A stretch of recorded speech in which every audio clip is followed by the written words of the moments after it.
37, 24, and now match 6. The numbers are 23, 1, 13, 28, 45, 29. Thanks for playing the Pennsylvania Lottery. Benefits older Pennsylvanians every day.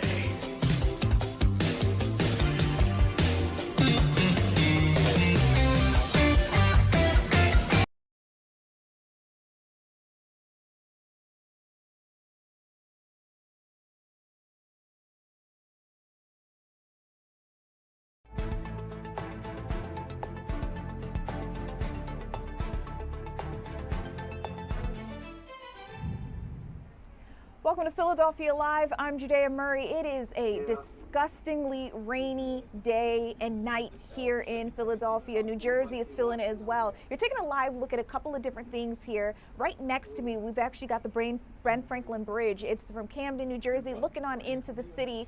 One of our EPs, actually, our executive producers, was talking about how he was keeping watch on his Ring doorbell camera just to see when that rain was going to hit his area in New Jersey. A lot of people are trying to keep up with everything that's going on. I want to let you know the best way to do that is to download the free Fox Local app. We are sending you push notifications straight to your phone. You've got weather, the forecast, everything you need to know right there. We're going to help you weather the storm on Philadelphia Live, so don't go anywhere. Got a lot to get through. You're also taking a live look down below at Philadelphia's airport PHL. We're hearing about a ground stop, ground delay, a couple of other big things happening there. So you're taking a look at some of those aircrafts just parked on the runway because aircrafts cannot take off at this point in time. We are going to keep you up to date with when those alerts could get lifted, but that's all coming from the Federal Aviation Administration. So try to get that out to you when we can. And then also you're taking a live look at our weather radar, the ultimate Doppler. We'll be checking in with our meteorologist throughout the night just to make sure that you guys are staying safe. One of the big things that I want to bring you guys out to, we're hearing alerts that a lot of people are losing power. I actually pulled up a map from Pico if you guys want to take a look at it. It shows you where some of the biggest areas are in the tri-state area. So in Pennsylvania, we're talking about 395 active outages. That's affecting about 32,000 customers. And just to be clear and put that into perspective, Pico covers about 1,700,000 customers. So again, about 32,000 are reporting that they don't have power at this point in time. These are severe thunderstorms that we are keeping a watch over. We're going to, again, help you get through it. Also want to let you know, SEPTA has announced that due to the severe storm damage, we were talking about downed trees here, loss of signal power like I just showed you. They're actually experiencing some issues with their services. So Thorndale and West Trenton have been suspended until further notice. If you guys take those lines, you know anybody that does, you're going to want to find alternate routes by looking on septa.org, or you can use your SEPTA app to figure out where to go. Now, we're also talking about some serious hot weather that we've been experiencing the last couple of days. We actually got word that 2 men died from heat exposure out in Lehigh County. That is here in Pennsylvania. This is a very big deal. Now, we're not naming those victims. All authorities have told us that they are considered John Does. There are 2 76-year-old men. Even though they're both from Lehigh County, we're understanding that they are from 2 different homes, different places. Unfortunately, they both died from heat stroke, and we've been talking to you about how important it is to be aware of the symptoms of heat exhaustion, of heat stroke. All of these things are very serious and can affect you, permanently. Like these guys, unfortunately, they lost their lives. We're hearing that it was so hot inside of their homes that this is what it came down to. The exact issue that authorities are telling us they actually died from is called hyperthermia after being exposed to excessive heat inside their homes. So we're keeping them in our thoughts. We are going to bring you the latest that you need to know about the weather ahead. But I want to turn things around. It's not all drab and dreary today. Right now, Kyle Schwarber is holding his his block party, and we hear that it's also in conjunction with charity, so he's giving back, he's doing a nice thing for the community.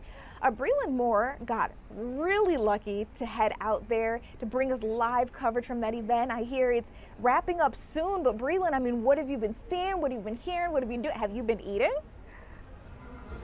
Yeah, we're not wrapping up. The event is not wrapping up just yet, but we are certainly wrapping up because the media availability window is coming to a close here. But we are at Kyle Schwarber's block party. It benefits his Neighborhood Heroes Foundation, and that helps first responders, military members, and their families in a variety of different ways. If you watched the end of the Fantastic Sports Show, you saw us talking to the service dog handlers and the trainers and learning about that initiative.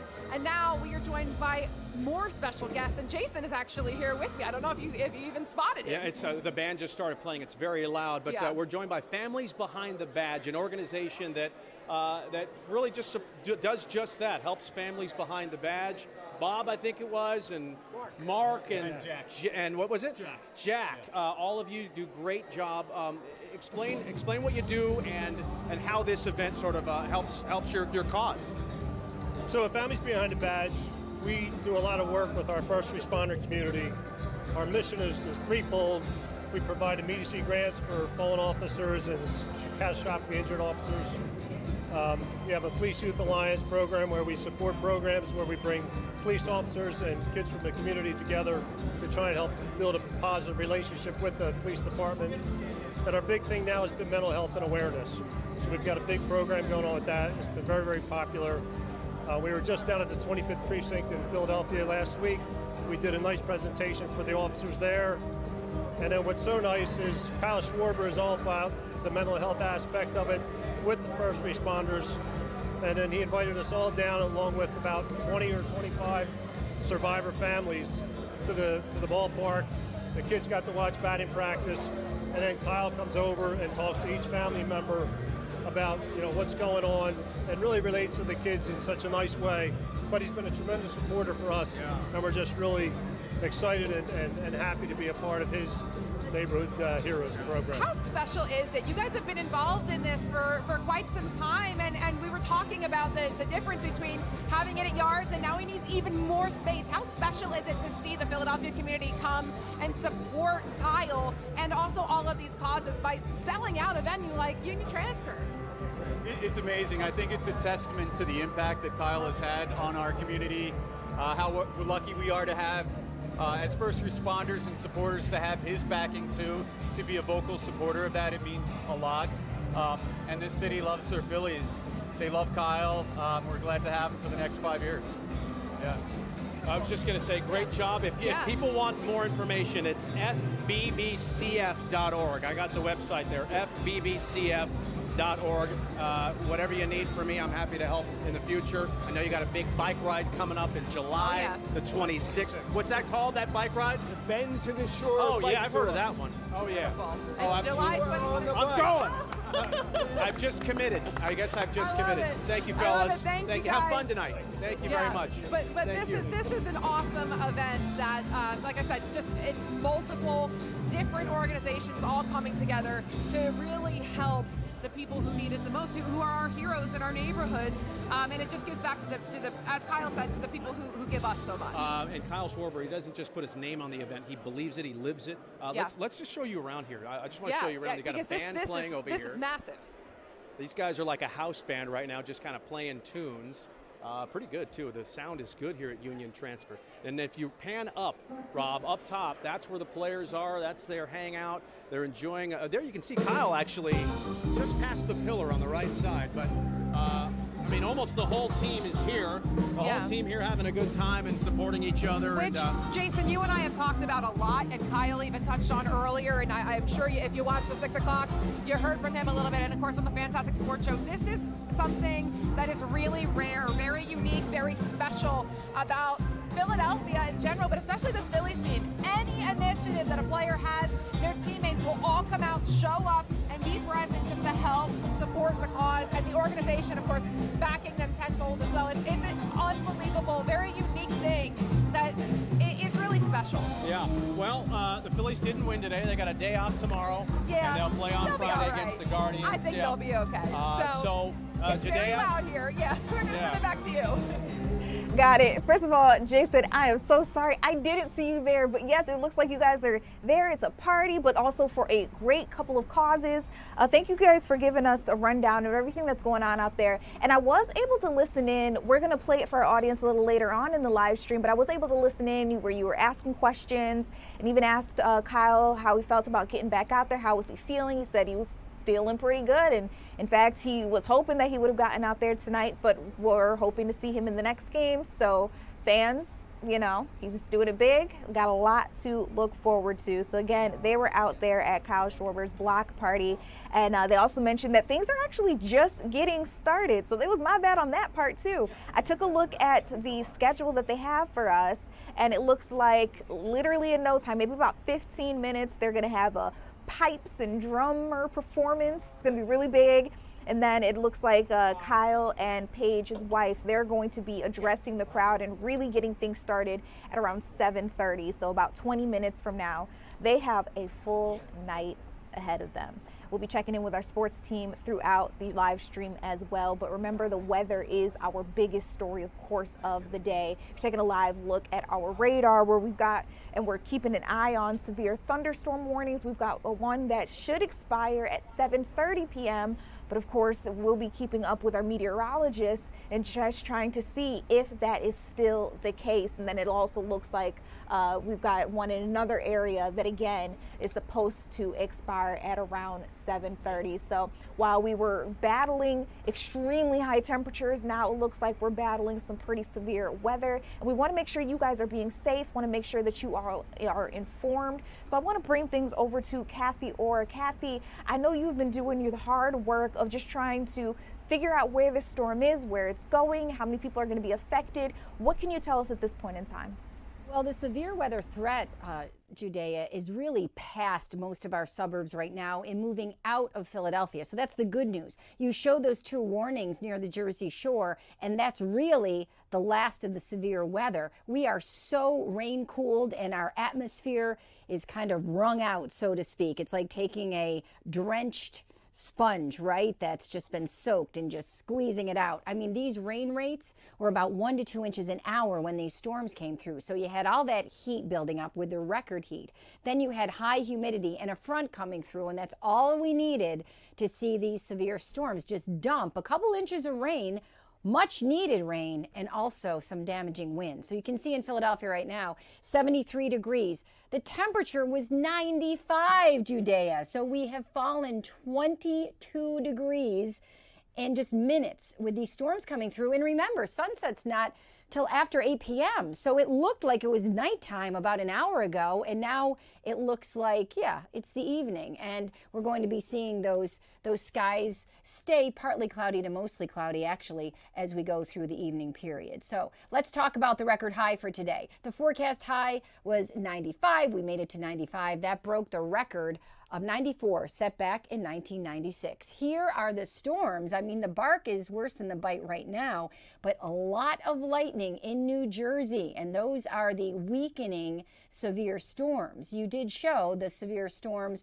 one in northern parts of Ocean County and the other one closer to LBI and Barnegat Light northward through Lacey, Toms River, and also toward, La Valette, and also extending up a little bit further north, right along the expressway there in the Garden State Parkway. So a severe thunderstorm warning till about 7:30, and that is for Ocean County. And elsewhere, we're looking at this. This is a flash flood warning until around 9 o'clock for Philadelphia and our adjacent suburbs because the rain fell so fast that we saw ponding on area roads, sidewalks, overpasses. So we want to remind everyone, never cross a road that is covered with water. Ultimate Doppler showing, yes, still rain in Philadelphia and some heavier showers in South Jersey and parts of Camden County, Gloucester County, into Burlington County. But that only severe cell that we're seeing in our area in the lower part of Ocean County is going to continue for the next 15 minutes or so, and then that cell is going to be offshore. But that's still a lot of heavy rain, where you see the yellows and the oranges. Those are downpours, and all this is moving slowly toward the east-southeast. And remember, this front is going to stall, so that's what's going to keep showers, at least a threat of them, in the forecast through the weekend. Right now, these numbers are astonishing. It's only 74 in Reading, 71 in Allentown, 73 in Philadelphia, 72 in Wilmington after record heat today. We knew that this was going to happen, but it's still a shock to see these numbers. More rain chances for your Thursday, yes, some showers. Friday looks like a dry day, and then Saturday a better chance of rain, and on Sunday, by Monday, still some spotty showers. What about drop-off at school tomorrow? Well, how should we dress?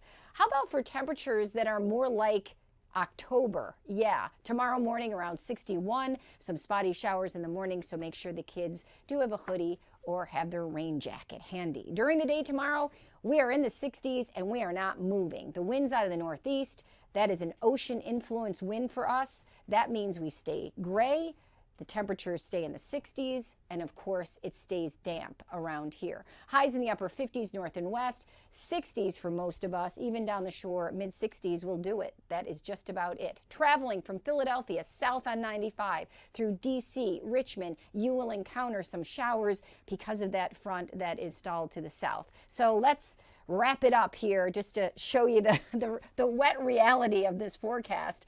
Thursday, 63. Friday stays cool, mainly dry. Saturday, more showers around with some areas of low pressure riding along this front that will enhance the rain. Sunday, we're at 64, and then Monday, we slowly break out of this. So by Tuesday, it's cloudy, but it's warm, and Wednesday, we're back up to 88 degrees. So it's quite unfortunate that the coolest weather is over the holiday weekend. And incidentally, that Saturday, that 55-degree temperature, that is more like mid-November.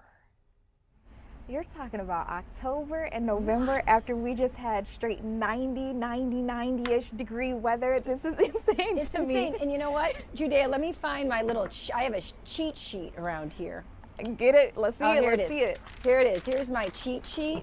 And these show all the average high temperatures all year. So I was looking up what 60 would be. So 60 would be early April, or it would be early November. But doesn't November sound colder? Absolutely. I just think we're so close to December. What in the world? And 55, what it's going to be on Saturday, is either like late March or late November. Okay. Yep, that's how you have to dress for late November. Dress for late November, whatever that means. Kathy, thank you so much. You touched on a couple of different things that are actually going to be themes throughout our stream tonight. One of them being that holiday weather. So we wanted to know, if you had plans, if they were outdoors, if they're indoor, does the weather not being so great change what you want to do? We're going to be asking the people. They're going to be able to vote on our Go Vote, all of that good stuff a little later on. So you literally set us up for success with that. Oh, good. I'm glad. So at least you know how to dress. Yes, absolutely. We know how to dress, and we can figure out what we want to do. Kathy, you know what? You are the expert. If later on tonight there needs to be another chance for you to get out there, maybe there's a new alert or something happening, let me know. We can make things work. Okay, great. All right. All right, you guys, let's come back in here. A lot of things that we're keeping our eyes on as we were talking about the weather forecast. We're talking about travel. Just one more time, if we're able to, can we take a live look at the air? Oh, well, okay, actually, this is perfect. Right there on the streets. I believe this is Dawn Timoney in our storm chaser. Okay. Later on, we're going to be able to touch base with her photographer, just see how things are going. But I mean, you have this live visual. If you were out there, maybe heading home from work, this is what you would be looking at. We'll check base only because I can't tell with all the gray and the rain coming in. I can't tell exactly whereabouts she is. But once I figure that out, we'll be able to let you know what it looks like in your area, how safe you are getting home, and if you should maybe wait a couple of minutes for the storms to clear out. I mean, that could be a thing as well. So again, that's Dawn Timoney and her photographer riding around in our storm chaser. We're going to keep our eyes on the roads and make sure that you guys are all safe. You get to where you want to be in one piece. Now, Earlier today, I was watching Philadelphia Live with Jen Frederick. She hosts the earlier show from noon to about 2 o'clock, and I saw this wildfire. I say wildfire, but it wasn't a wildfire. It was a fire at a scrapyard, and it was just absolutely blazing. And I think at the time they were just trying to figure out what happened. We've got some crazy video from there. You can see the law enforcement on the ground trying to put it out. We've been trying to get to the bottom of this. I know Shawnette Wilson, one of our reporters, rushed out there as well. She's been learning a little bit more information for us. Shawnette, I mean, talk me through it. Like, did anybody get hurt in this? How did all of that happen? So, Judea, you just, pointed out how incredible that video is, where you could see all of that black smoke just kind of billowing into the air. And, we had some other shots where you could see some flames. So it's surprising that no one was hurt. That's what the fire department says. There are no injuries. So that is the good news. But they were telling us that this happened around 1 o'clock this afternoon, and that they responded to 2 separate fires happening at the same time in North Philly, about a mile apart. One at a scrapyard on the 1000 block of West Glenwood Avenue. And then, as I said, about a mile away, they responded to another fire at the same time that was happening on West Erie Avenue. It took about 100 firefighters to work on this thing. The first one they were able to get under control within an hour, so that's good news. We haven't heard yet, officially what may have caused this. A spokesperson for the fire department did tell us that, it appears, although they have not confirmed this yet, that it could have been sparks from the train, from the tracks that ignited the dry brush. So again, not confirmed, but that is just kind of was the thinking as he was, reviewing what happened. So those are Amtrak tracks. So from what we understand, that it caused delays in service between Philly and New York. Again, this is all under control right now. And then, of course, we got that heavy downpour of rain. And so, I'm sure that did the rest of the job for the firefighters who were out there working hard all afternoon. We also know that the fire department, as well as the health department, were asking people in that area to try to, stay indoors as much as possible at that time, to try to just minimize the effects of, inhaling any fumes and any smoke that was in the area at that time. We did still see several people outside despite that warning. Of course, though, when something is happening so close to where you live, people, naturally will come outside to try to see what is going on. I actually had a chance to talk to 2 residents who were on their porches at the time. Here's what they had to say. I came down 1 o'clock. It had to be 1 o'clock. And I just saw all the kids out here. And then I just was like, well, what's going on? And they said it's a real fire. So much black smoke. It was scary. And then to find out that it was 2 fires back to back, that's scary. Yeah, so also the health department told us that they did dispatch inspectors to the area, Judea, to take samples of the air just to see if they could find out if it was hazardous. So, they were testing the air quality. At last report, they did not find a problem, but they were doing that just out of as a precaution, of course. I'm trying to think of anything else that they may have shared with us. I'm looking over some notes because we were, getting updates from them, and also they were posting on social media. So they are asking people just, at that time to avoid the area, try to stay in the house with, fans and the AC circulating, just, as a precaution for health. So again, we got that downpouring of rain, Judea, around 6 o'clock. So that probably is cleansing the air out over there at this point because it's still raining. Yeah, I mean, I can only imagine. And actually, speaking of the rain, shout out to your photographer, Marty. I see him in the back. He let me know that in your area, you were also seeing some of that severe weather. Were you seeing lightning? What's going on around you? Right now, it just looks like heavy rain. I don't do the weather, so I'm just I'm not sure what is, if we have lightning or what is happening. Thanks, Marty, but I don't really have an answer for that other than it is still raining. Got you. I mean, think about it too. The average viewer is just going to talk about the weather same like you are. So if you see it out there, we just want to know. It's definitely still coming down. Yeah, it's definitely still coming down. So like I said, that probably helped with the work that the firefighters, had to do out there. We also heard, Judea, let me just scroll back and see that the ATF, Arson and Explosive Task Force, also came out to assist the fire marshal with this investigation. So it seems like they may be, concerned about the fact that there were two separate fires happening at the same time, just a mile apart. Yeah, I mean, that is peculiar. And so you said we're waiting to hear back from them? Yeah, so, that was the last we heard, is that, they were assisting in the investigation. So, hopefully we'll hear back that that's not the case. But, it makes you think right away. Are they thinking that this was intentionally set? We'll see. Okay, got it. Thank you for walking us through all this. As you mentioned, that rain coming down has probably helped the firefighters out a great deal. I can only imagine as well, now that we know that the weather's going to cool down. I can only imagine trying to battle a huge blaze like that when it's also super hot outside and you got on those pounds and pounds of gear on. So the rain is doing a lot of work for us.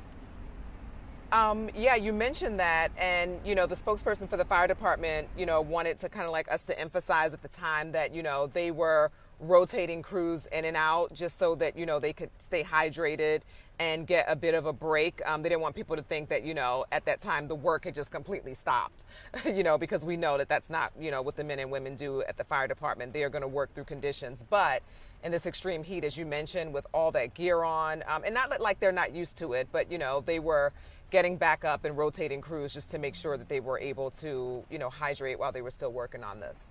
Absolutely. Shawnette, thank you so much. You guys are going to see her again in the 10 o'clock news. She has a lot of work to do to make sure that she's getting this story, that package ready for you all to see it. So a lot more information is going to come your way if you join her at 10 o'clock. Shawnette, appreciate you.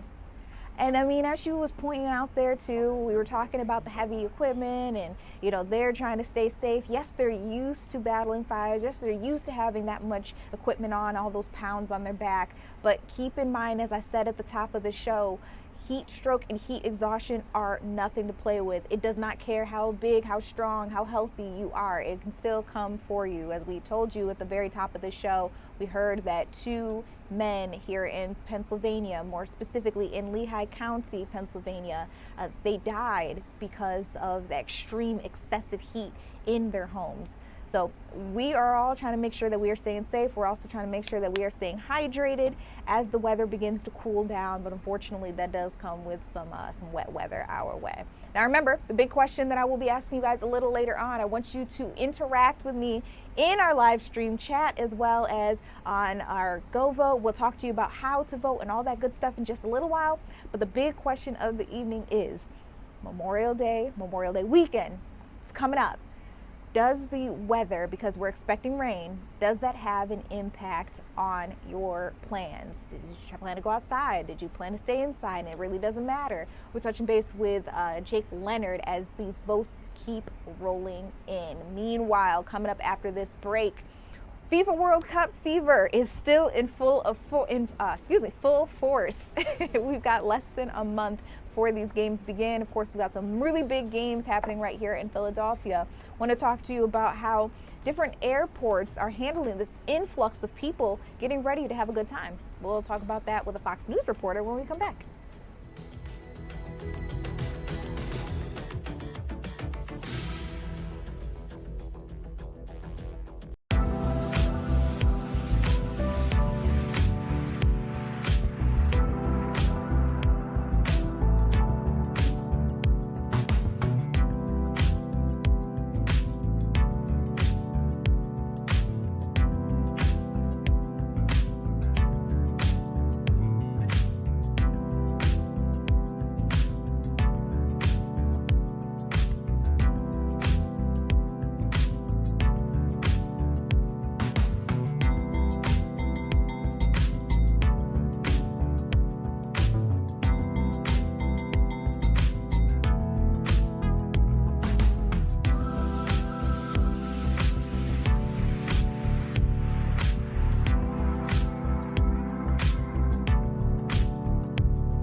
Welcome back to Philadelphia Live. We've got some live airport cameras to bring you on out to. First starting, of course, with Philadelphia's airport. It's a dreary day here. A lot of rain coming through. Remember, we've got those ground stops and we've got a couple of delays going on. We'll keep you updated when all that clears out. But you're also taking a live look at some much better weather happening at Atlanta's airport, Chicago's airport, and even LAX. A lot of airports all around the U.S. are getting ready for FIFA World Cup. Like I told you, it's FIFA World Cup fever in full effect. Now, one thing that I do know is with all of these people coming in, these cities have been bracing for impact. That means trying to beautify themselves. The airports are also trying to make sure that they have everything in place to welcome in a large number of people. And actually, that's where we get and meet Oliviana Calmes from Fox News. She's joining us from Kansas City International Airport. Oliviana, how are they preparing for things over there? Good evening, Judea. Well, they are very excited to be a host city, and airlines and airports all over are really getting ready for a major spike in travel for the World Cup because they expect fans to follow their favorite team from city to city. Here in Kansas City, they tell me they expect this to be their busiest travel summer ever in this airport. Now, major airlines are already rolling out World Cup plans and packages. United Airlines and Delta expanding their connections. They're boosting and making some World Cup travel packages. And American Airlines, that first one there, is adding 27,000 extra seats and routes as well. We're pretty excited to be able to get people on really efficient flights, convenient for them, to follow their teams around the country. When the winning team moves from Kansas City to Atlanta, that the fans can move with them and they can go and get a nonstop flight in that market when we otherwise wouldn't operate. Kansas City International has also added World Cup flags and a countdown here in the terminal as well as they prepare for visitors from all over the world. And fans passing through can get a little taste of Kansas City even in the airport because they've got local barbecue places that are also in the airport, breweries and coffee shops as well. I talked to Jackson Overstreet, who works for this airport. He tells me recent renovations and a new terminal that opened in just 2023, so recently came at just the right time. We're anticipating heavier traffic loads because of the World Cup and because of summer travel. So we're anticipating around 1.2 million travelers each month, which would be records for us. We are the smallest city of the host cities, especially in the US, and we take pride in the fact that we're putting out all the stops.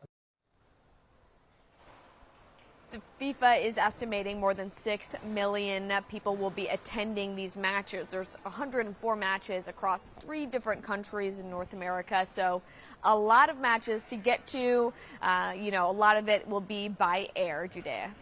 Absolutely. It's really ironic that we're talking about air travel today because there are so many big stories happening out at a couple of different airports. Oliviana, I know you are in Kansas City, but I heard, I don't know if you're aware, LaGuardia, they were having an issue with a sinkhole actually on their runway. So, I mean, these are things that are going to have to get, of course, fixed if fans plan on flying through LGA or JFK or even Newark to get to New Jersey for their FIFA World Cup activities. But back to Kansas City, a much smaller location, smaller airport, but still they're getting excited and ready just like everybody else. They are, and they take pride in being one of the smaller host cities, but really, they've gotten a lot of traction. Argentina is base camping here, along with a few other teams, so they've got some big name people that will be here for matches, and, it's very exciting for people here in the Midwest. Lodging is a big thing for people here. Airbnbs are booking up fast. Transportation, they're working on that, but all of this stuff has been prepared for months and months. And even though we're still weeks away, do you think that people are still getting their air travel tickets now? Like maybe some people waited and now they're just trying to get it in before, I guess, time runs out? Yeah, there's definitely people still getting their tickets for the World Cup, and it seems to be that there are still availability for seats on the plane or actual FIFA World Cup tickets as well for people. So, I did talk to the airport guy you heard from. He said try to get those earlier rather than later. That'll probably be a better deal for you. Beautiful. All right, Oliviana, I appreciate you giving us that perspective from everything that's happening out in Kansas City. We, of course, here in Philadelphia are getting really excited and ready as well. As a matter of fact, you guys, I've got a look at the Philadelphia match schedule just in case you want to get out or maybe you're going to enjoy the Fan Fest. So it looks like Sunday, June 14th, Côte d'Ivoire is going to face Ecuador. They're part of Group E. That game is happening 7 p.m. And remember, they have renamed our arena Philadelphia Stadium. So you're taking, actually, wow, they've already put up all the signs. I heard that they were getting ready to do this. Keep in mind that any of the brand deals and whatnot that they have there have been covered up.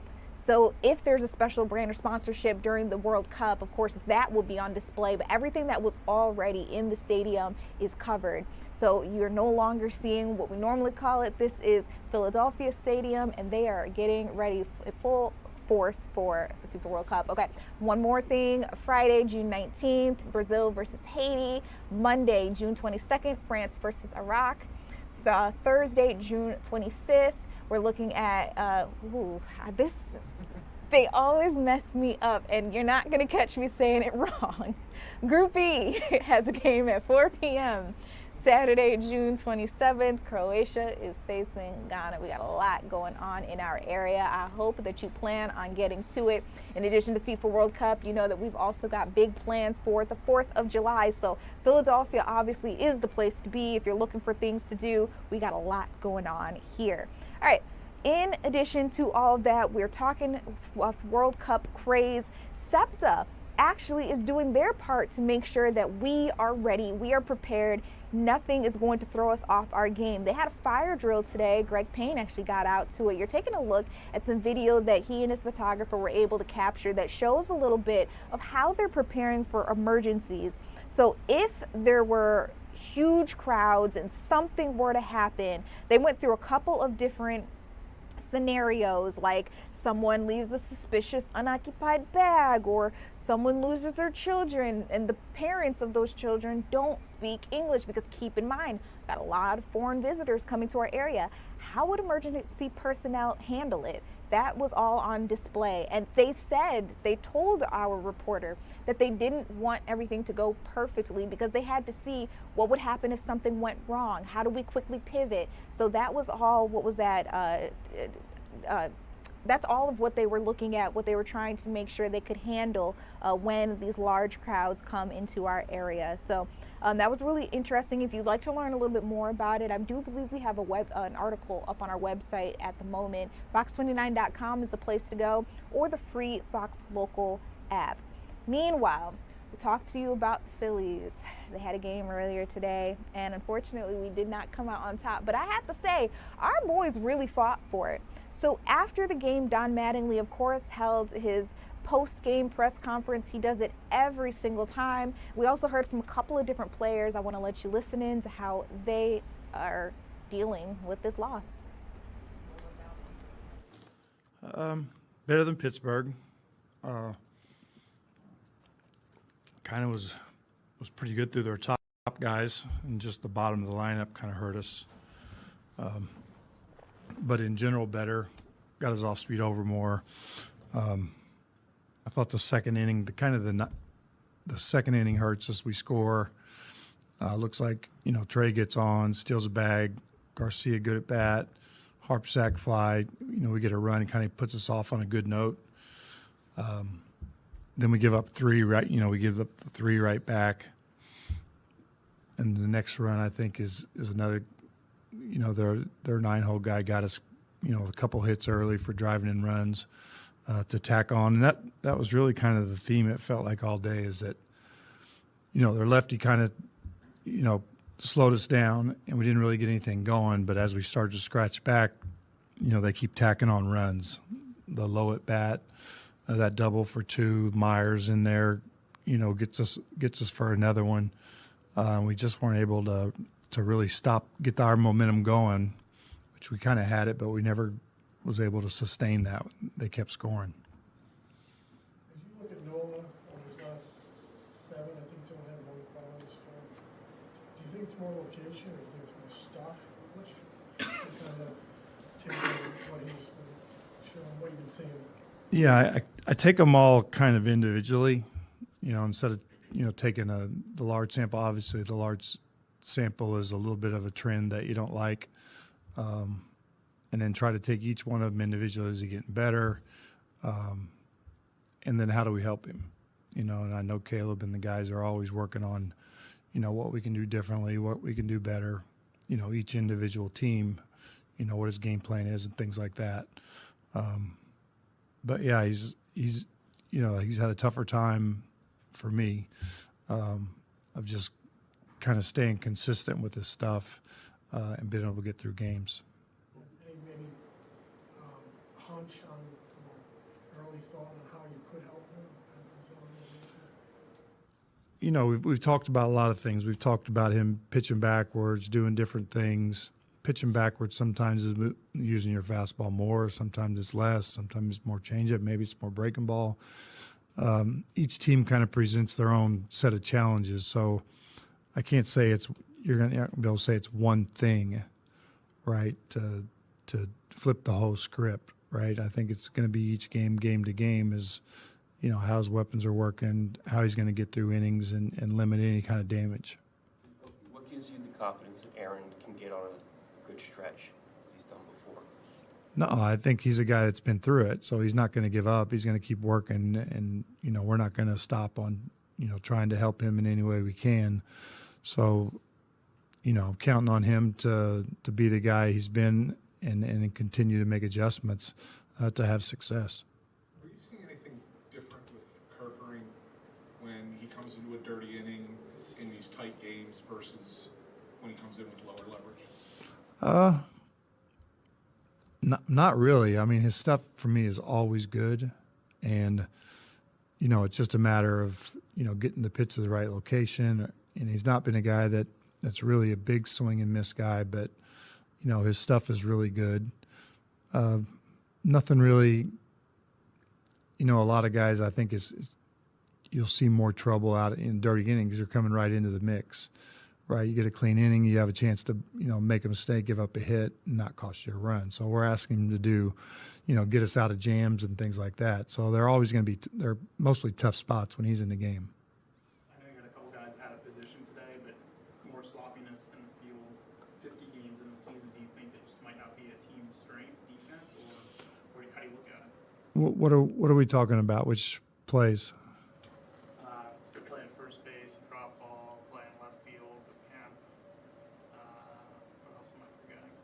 Yeah, the first base just a drop ball, so it's not like something that it's not going to happen, or it's gonna happen rarely.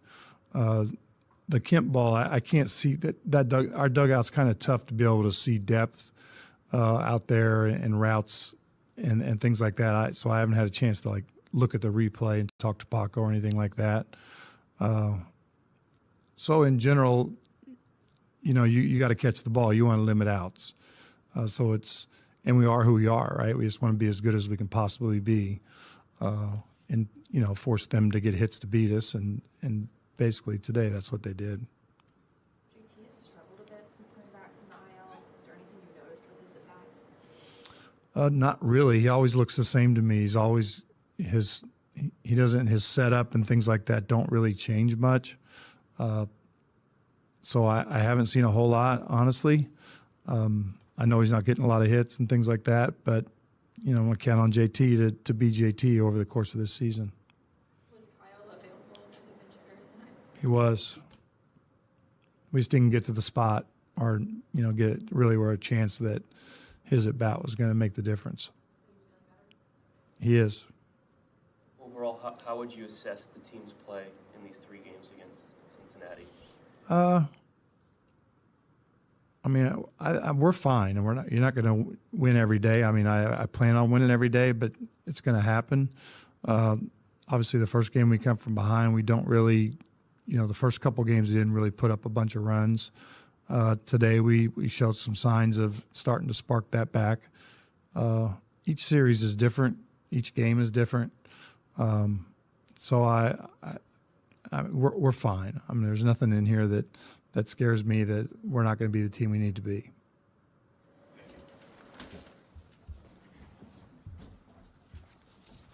10 starts in, and looking at this kind of as a rebound season, how do you kind of sum things up at the 10 start mark? Not that great, honestly. I felt better today. I missed some balls over the plate, and they capitalized on them. Tough one again. Anything you put your finger on in terms of today? Just missing over the plate, location? Yeah, some location right over the plate. Some fastballs over the plate. Getting 2 outs and then 2 quick outs and then getting guys on. It's just traffic. I feel like I've had a lot of traffic every inning. I think I had 2, 1, 2, 3 innings today, but overall, this year it's been traffic a lot. Obviously, it's a long season. It's a grind for everyone. Where's your confidence level and how's your body feeling at this point? Yeah, good. Confidence is good and body feels good. Just need to sharpen some things up. Sharpen the pitches up in the location and sharpen the breaking ball up a little bit more. But overall, the body and arm feel really good.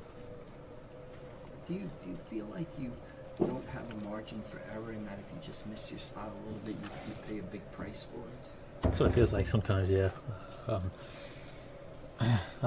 Today missed some spots and a couple jam shot hits for some RBIs. But it all comes down to getting the leadoff guy out and trying to keep runners off the base pads and limiting the damage. Like I said, I did that.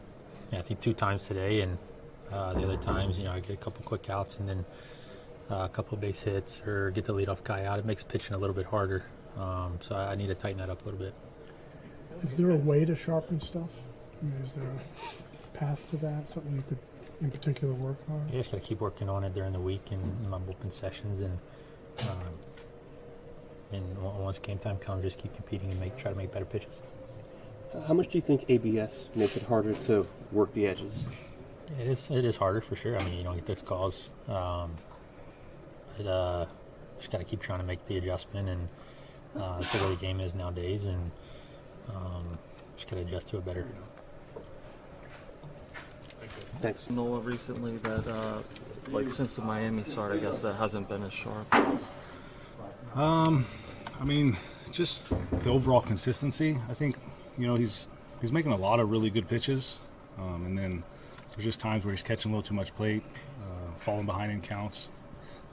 Also, sometimes making good pitches and just not getting any luck with it. They had quite a few hits today that weren't exactly on the barrel and got a lot of traffic out there. So just a combination of command and then not catching a break when we need one. Obviously, you guys battled back. I'm talking about the season in its totality. You guys have battled back from being 10 games under 500. Outside world's freaking out. You guys always kind of been telling us it's a long season. We've been around the block. Just as we get into the dog days of the summer, starting to feel it out there. How are you feeling just about this group and physically yourself? Yeah, we like the team we have here. We've won a lot of baseball games together, so there's obviously a lot of confidence in this room and a lot of really good players. So we know we haven't quite played our best baseball so far this season, playing better as of late, but we have a lot of confidence. We know we're going to be where we want to be at the end of the year, and we think we can get it done. You've obviously caught a lot of Nola's games over the years. How confident are you with what you've seen going back to the start of last year that you can get back to being the guy who was so consistent for so long? Yeah, I think it's just I feel like he's just a small adjustment away from being, you saw how good he was in the first inning today. It's still in there. It's just, I think it all comes down to command and being able to throw the ball where he wants. That's always when he's been at his best. But yeah, I'm confident him and Caleb together, they'll figure it out. Tough to see him struggle because you look at what he did from 17 to 24, the load he carried for this team. Mm-hmm. Some good teams, some bad teams. He's been really a warrior for you guys. Is it hard to see these last year plus? For sure, yeah. It's tough.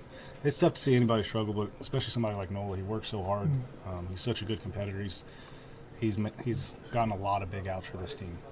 We wouldn't be where we're at without him. So we're all pulling for him to get through it, and we have confidence that he will. Since you've come off the IL, what have you thought your at-bats? I know you're always big on timing. Is that just a tip-off right now? What do you think? To be honest, no. My timing feels fine right now. I'm just missing a lot of pitches. Just seem to just be off the barrel. Don't know exactly why that is, but It doesn't feel like a timing issue. It just feels like I'm just either catching it just off the end or just in off the barrel. So just going to keep working, try to figure it out.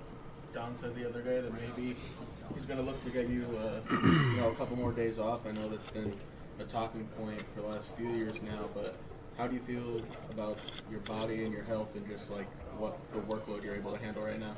My body feels good. Yeah, there's no issues with that. Ever since the back issue, I haven't had anything since. So body feels great. Whatever Don wants to do with the lineup, that's up to him. But yeah, I feel good. All right, you're taking a live look at Citizens Bank Park. Again, we couldn't pull out the win this time, but that doesn't mean we won't next time. We got a lot more games in our pocket. Hopefully we're coming out on top next time we play. Oh, it is a gray day out there as the weather continues to try to turn for the better. Got a live look as well out on the roadways. Hope you guys are getting home safely. Again, throughout this live stream, we'll be talking to you a little bit more and more about what you need to know while you are on your commute home. All right, you guys, we'll be right back. When we come back, got to chat with Jake Leonard. I want to know what's Philly talking about, what's trending, all that good stuff. We'll have that and more when we come back.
Welcome back to Philadelphia Live. Again, we're keeping up with all things weather. You're taking a live look out there in Mount Laurel, New Jersey. The streets, the roads are looking pretty slick, pretty wet.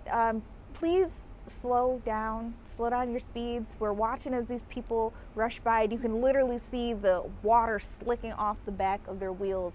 We want you guys to be careful. We want you to make it home safely. We want you to make it home in one piece. So we'll be touching base with our meteorologist, with our team live on the grounds, with everything that you need to know to weather this storm. Meanwhile, I wanted to know, what is Philly talking about? And so I went to the master himself, Jake Leonard. I feel like I haven't had you on the show in a minute. I know. I'm back. We're reunited. Okay, yes, and it feels so good. I know. So what are the people talking about today? Okay, so first off, we did a poll. Yes, we did. About, holiday weekend's coming up. Yes. Memorial Day weekend. MDW, if you may. That's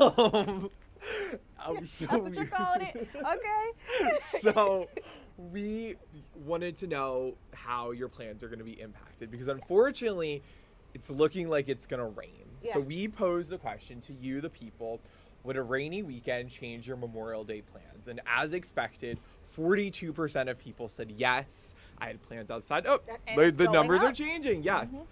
again. Oh, Dang. there we go. 28% say no, I'll be inside, and then 21% say other, leaving a comment. And so looking on our socials, people are mixed. One person says, just another day off. As long as I'm with my husband and children, that is all that matters. So really sweet. Another person just said, really is. I have to work, so no.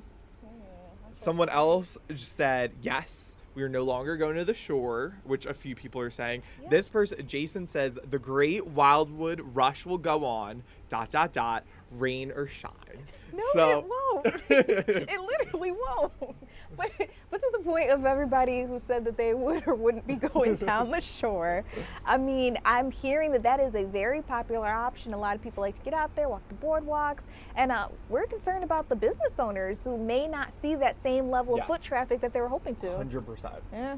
It's gonna be a rough one. As for me, myself, and I actually don't have Memorial Day plans yet. I was hoping to go to a cookout. Obviously, the weather is changing things up a little bit, but also nobody invited me to put something on the grill. That's crazy. Isn't that crazy? Yeah, that is crazy. I like to eat. Yeah. I haven't gotten an invitation yet, but maybe if I shame people enough, it'll come my way. Yeah. Well, actually, it's funny you just said the word shame. Uh-huh. I'm going to use that to transition into my next topic. What transition then? Okay, so I asked you on break about reality TV. Yes, I love trash TV. Yes. So I'm going to tell you a TMZ exclusive. So it came out a little bit ago. Selling Sunset.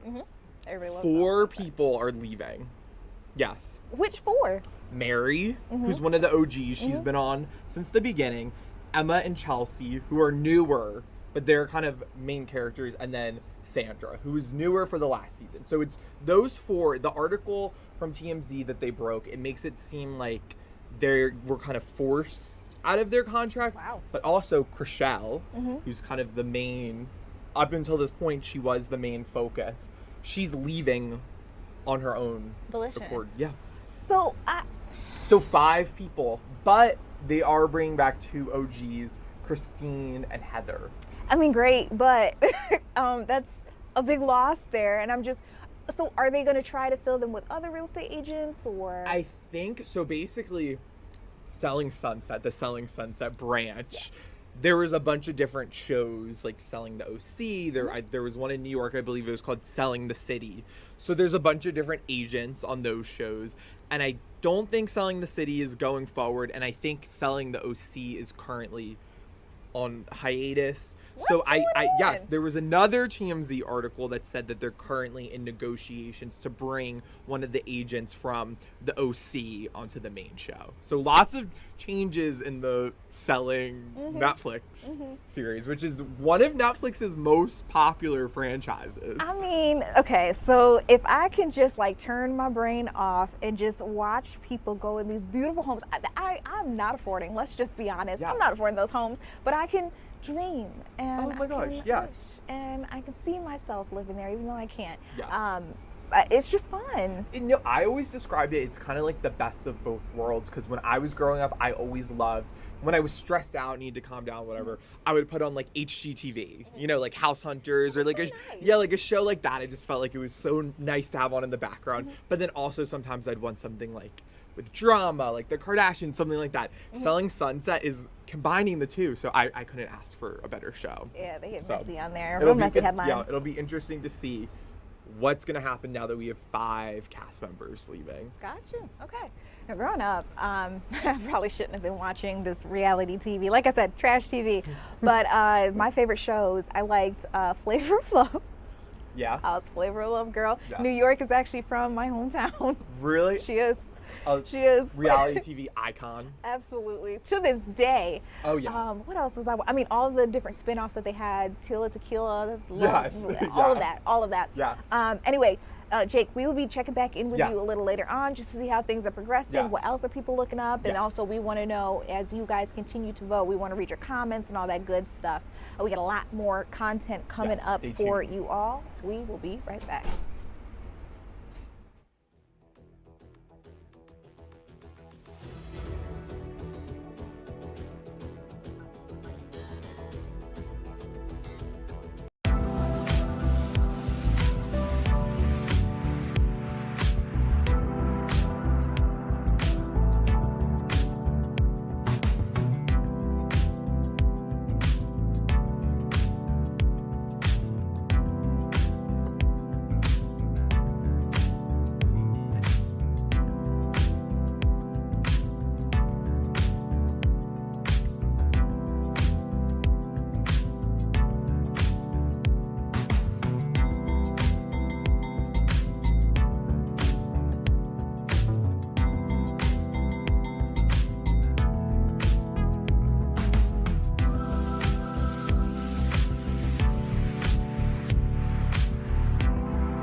Welcome back to Philadelphia Live. I'm Judea Murray. I posted on my TikTok, my Instagram, Threads, Facebook as well, this video that is already starting to take off. A lot of you guys are concerned, and I understand why. We're getting notification that there's a dental clinic right here in Philadelphia where if you went within this past year, we're talking from April 2025 to as late as this month, you might need to go get tested for HIV, hepatitis B, and hepatitis C. The big question that everybody has been asking on my social media platforms is, how does something like this happen? And I'm just going to be honest with you guys. I'm going to be straightforward. We still don't know the answer to that question. We are definitely going to hit the pavement trying to figure out what you need to know and what in the world is going on there. What I can tell you is that the Philadelphia Health Department has gotten involved. The State Department, they've gotten involved too.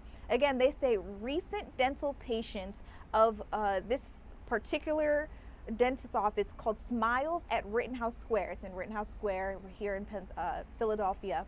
It's also known as Smiles on the Square. If you went there between April 2025 to May 2026, this month, they say go get tested for hepatitis B, hepatitis C, and HIV. Right now, all they're telling us that there are suspicions of unsanitary practices. I can tell you that there was only one dentist working at this location, according to officials, and that one singular dentist has had their license suspended. This happened last week. Now, just so we're also very clear here, they're saying that this clinic is located at 255th South 17th Street. It is temporarily closed, and officials say they will not be opening it back up until they are sure, after a complete investigation, that things have been rectified. They say that they're also going to have to update the clinic staff to update safety protocols and also provide some re-education. So this is a very serious case that we're talking about here, a very serious situation. And, you know, while a lot of people might make jokes about this on social media and whatnot, like, we need to be very clear about what's happening here. I can understand why some patients might not be the happiest getting that kind of notification. Right now, they are telling us that the risk of getting an infection is actually extremely low, to the point where they actually say they haven't had any cases reported to them just yet. But they say that they're doing this at an abundance of caution. So one by one, you guys should be receiving mail soon letting you know to go get tested, that you may be a patient that would have been at risk. Wild stuff happening there. Now, if you would like to, they've given us a number for the media to give out to you all. You can call 215-685-5488 anytime between 8:30 a.m. and 5 o'clock p.m. Monday through Friday, if you'd like to reach the hotline and talk a little bit more about what happened. Now, again, that number is 215-685-5488. Health Department, again, is coordinating with the clinic staff to make sure that they are re-educated and make sure that their safety protocols have been updated. Wild stuff there, you guys. And as soon as I get some more information on it, I will let you know. When I got that notification from the Fox Local app on my phone this morning, I thought it had to be a typo. There's no way. There's just no way. But there is a way. That's what happened there. Now, the other thing that I'm learning here about this case, I mean, one thing that I want to make sure that we are very, very clear on, HIV is not the same, getting it is not the same news as it would have been in the 80s or even the 90s or even the early 2000s. Medicine has come a long way. It is not the end of the world if you end up with one of these diseases, illnesses. There is medication, again, out there for you where you can still go on to live a full, healthy life. You can still go on to have meaningful relationships. But still, if you don't have to go through this, I want to make sure that we are, giving you guys the precautions. So, again, that is that dentist office that is located in Rittenhouse Square, called Smiles on the Square or Smiles at Rittenhouse Square, if you guys need to know more information about that. In addition to that, we are on full weather watch. We've been checking in with our meteorologist. We've been seeing live cameras from all over the place. Let's actually take a live look, if we can, outside. As you can see, the streets are still glistening. One thing that I can tell you that has changed, has updated, has improved. When I was coming into the studio, the skies were so dark, it looked like it was the middle of the night, and it looks like things are starting to lighten up. I mean, of course, it's still going to be dark because we are at now 8 o'clock in the evening. You're also taking a live look out there on some of our roadways. We just want to make sure that you guys are all getting home safely. We're hearing about some downed trees, some power outages that we, of course, want to make sure that we're keeping you guys up to date on, so that you can stay safe, you can get to where you need to go. Another camera that I want to take a look at is the airport, because earlier we had some reports that there was a, I'm losing my train of thought, the National Aviation Administration put out word that there was a departure delay, that there was also a ground stop. I'm looking at their website right now, and that ground stop has been lifted. However, the departure delay is still in effect. So while we're looking at some of those airlines, those aircrafts just parked out there, it does look like they can take off, just your flight may be significantly delayed. We'll keep up to date with everything that you need to know in case you got a flight tonight or you're expecting a loved one in. All that stuff is going to be very important, I am sure. And in addition to travel news, we have that poll going. Later on, we'll bring it up to you all again. But remember, we're asking everybody about traveling. You know, this weekend is Memorial Day weekend. Memorial Day, of course, is Monday. If you had plans, getting the notification that it's going to be wet, it's going to be dreary, is that changing what you want to do? So you're taking a look at our poll right now. Everybody still has access to this. You can vote at fox29.com/go vote, or hit us up on social media. Let your voices be heard in the comment section, because I may read them right here on Philadelphia Live. It looks like 51% of you voters say yes, you had plans outside, so obviously things have to change. And I'm just curious, what are you going to do instead? Are you still getting together? Are you just going to stay home? Are you cooking at home? A lot of people have those indoor grills, so you know, maybe you can do something like that, like a tabletop grill. But 31% say no, they were going to be inside this whole time, so it doesn't really matter to them. Again, we're encouraging you all to vote and comment in our comment section. I'm able to read them live, by the way, you guys. Like, I am literally seeing what you guys say as I host this show. Matter of fact, Tool Chest on TikTok says he's watching It's Always Sunny in Philadelphia. How ironic, because right now it is not. It's just not. But great choice in shows there. I can't wait for Abbott Elementary to be back. All right, you all, we are going to take a quick step back. I want to continue telling you everything that's happening in terms of our weather, as it seems like things are starting to clear up, maybe not. We'll be touching base with some of our reporters, but also bring you some of the biggest news of the day. Don't go anywhere. We'll be right back.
Welcome back to Philadelphia Live. As we are navigating severe weather together, I want to bring you all out on the road. One of our crews they're looking for any signs of damage, down trees. We know a lot of people are losing power.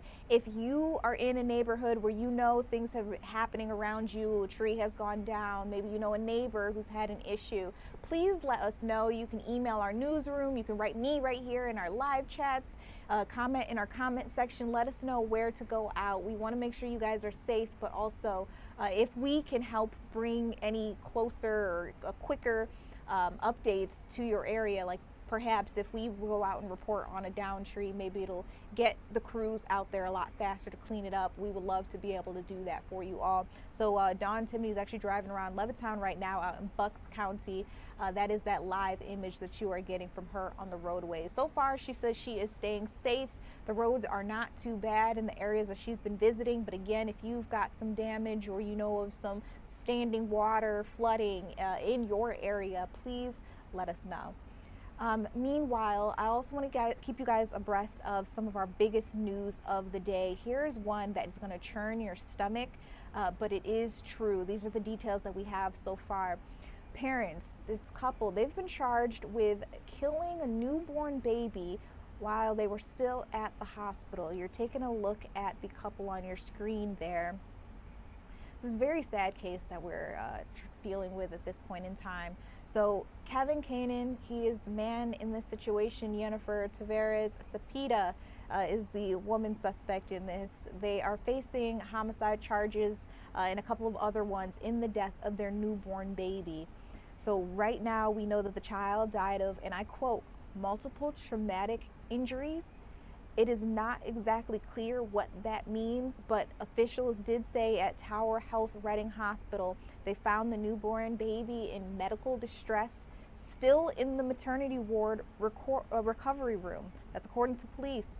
The baby was flown to Penn State Hershey Medical Center for advanced care, but unfortunately died the next day. That all happened on May 2nd and May 3rd. So now those parents that I'm telling you about are facing charges. They say that the injuries that baby sustained were consistent with physical abuse and were not the result, of the birthing process. So a forensic pathologist has been all over this case. They say the baby at the time that it was found in that distress was under the supervision of both parents. And so again, they have been taken into custody and are facing some pretty serious charges, including criminal homicide, aggravated assault, and endangering the welfare of children. So another story that I want to bring you all out to, we're still keeping tabs on that missing 20-year-old swimmer from Ocean County. This is a very big deal. They're now giving us an update that search will continue into tomorrow, May 21st. So even though we've got some really choppy weather out there tonight, they're hoping that tomorrow maybe somebody will see something. They'll have some word of everything that's going on. I mean, you're keeping a look out at everybody who's been in the area. We heard that there was not a lifeguard on duty, which is pretty typical. They don't tend to come out until the holiday season begins, and then of course the summer. But there have been search parties in the water trying to figure out where this young man, who by the way is still unidentified, we don't have his name to share with you all as the media, they're trying to figure out where he could be and hopefully try to recover, if it's not him alive, be able to recover his body so that his family, his friends may have some sort of closure in the situation. As of May 20th, today at 2:10 p.m., we knew that the missing swimmer had not been located. It is now 8:16 p.m. and we still have not gotten any word that they are any closer to finding him. But again, the big update is that this search will continue into tomorrow. We'll try to bring you live updates right here on Philadelphia Live, if not earlier on Good Day Philadelphia or even Philadelphia Live with Jen Frederick between noon and 2. There are a lot of opportunities for us to try to get you out the closest update. Now, as we talk about the weather, we talk about the possibility of flooding in some areas. If your area is one of them, please let us know. We heard of some pretty serious flooding at one particular hospital, and it actually closed the basement at first, and then all of a sudden we heard that the entire hospital was temporarily shut down, that flooding in the basement caused power outages. This is Jefferson Methodist Hospital that we're talking about here. This power outage happened overnight. Over 100 patients had to be transported to other healthcare facilities. If you knew you had a loved one at Jefferson Methodist, you can call this number, 215-463-2031, and ask where your loved one is. That is information. If you are a family member and you are, registered with that person, you will be able to get that. Again, we're hearing that it was a flood that started in the basement of the hospital on Tuesday night. It knocked out the power and forced those 100 some odd patients to be taken to those other healthcare facilities. We're talking about 3 feet of water measured in the flood. I wonder if they were able to block off however the water was coming in, or if the rain that we've been experiencing tonight could have also impacted those water levels. I'm not quite sure just yet. Officials do say it could be days before power at that hospital are restored, so we could be looking at multiple days of these patients being spread out at other different facilities. Right now, we don't have much more information about that. We do have an article up on our website, though, if you'd like to check it out, fox29.com or the free Fox Local app. All right, I don't know if you guys heard about this one, but a former congressman, Representative Barney Frank, has died. He was 86 years old. So this was a big one that hit the entire country. A lot of different news stations are talking about him, reporting on him. He's a Democratic congressman from Massachusetts. He has been known for bringing visibility to gay rights. He was the first lawmaker to actually come out as gay himself voluntarily. He had been in hospice, as we heard from other officials, other news organizations, other outlets, with congestive heart failure. Again, he served in the House of Representatives from Massachusetts. That is a Democrat. He served from 1981 to 2013. His former campaign manager and close friend, Jim, actually confirmed his death to the Associated Press, who then put that information out to the rest of the world. His family also confirmed his death as well. I mentioned he was 86 years old, but why we here in the tri-state are also keeping our eyes on this is because Frank was actually born right here in our area, Bayonne, New Jersey. He graduated from Bayonne High School. He graduated from Harvard College and Harvard Law School. He knew the Northeast extremely well. He was born on March 31st, 1940. They say he got his start in politics by working as a political aide. He won his election to the Massachusetts House of Representatives in 1972. Then in 1980, he was elected to the U.S. House of Representatives with 52% of the vote. That is a very big deal. He's a well-known liberal. Again, he fought to legalize same-sex marriage. He took a different kind of approach, too, to those kind of liberal topics, trying to get everybody he could on board. In 1987, at the age of 47, that is when he officially came out as gay. He was the first member of Congress to voluntarily do so. And then in 2012, he married his husband, Jim Reddy, becoming the first sitting member of Congress to enter into a same-sex marriage. Like, talk about groundbreaking. He retired from Congress in 2013, and at the time that he died, we hear that he was staying in Maine.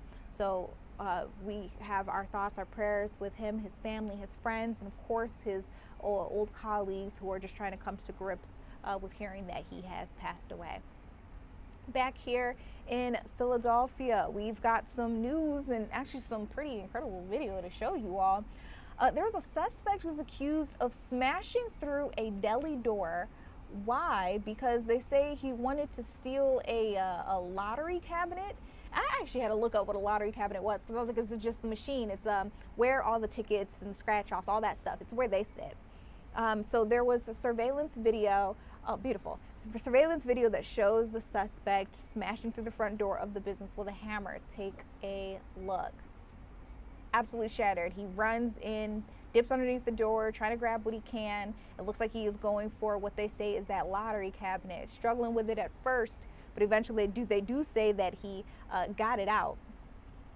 So they're trying to figure out who this man is, where he is now. Surveillance video also shows him later drinking coffee outside of a shop in the 1400 block of Snyder Avenue.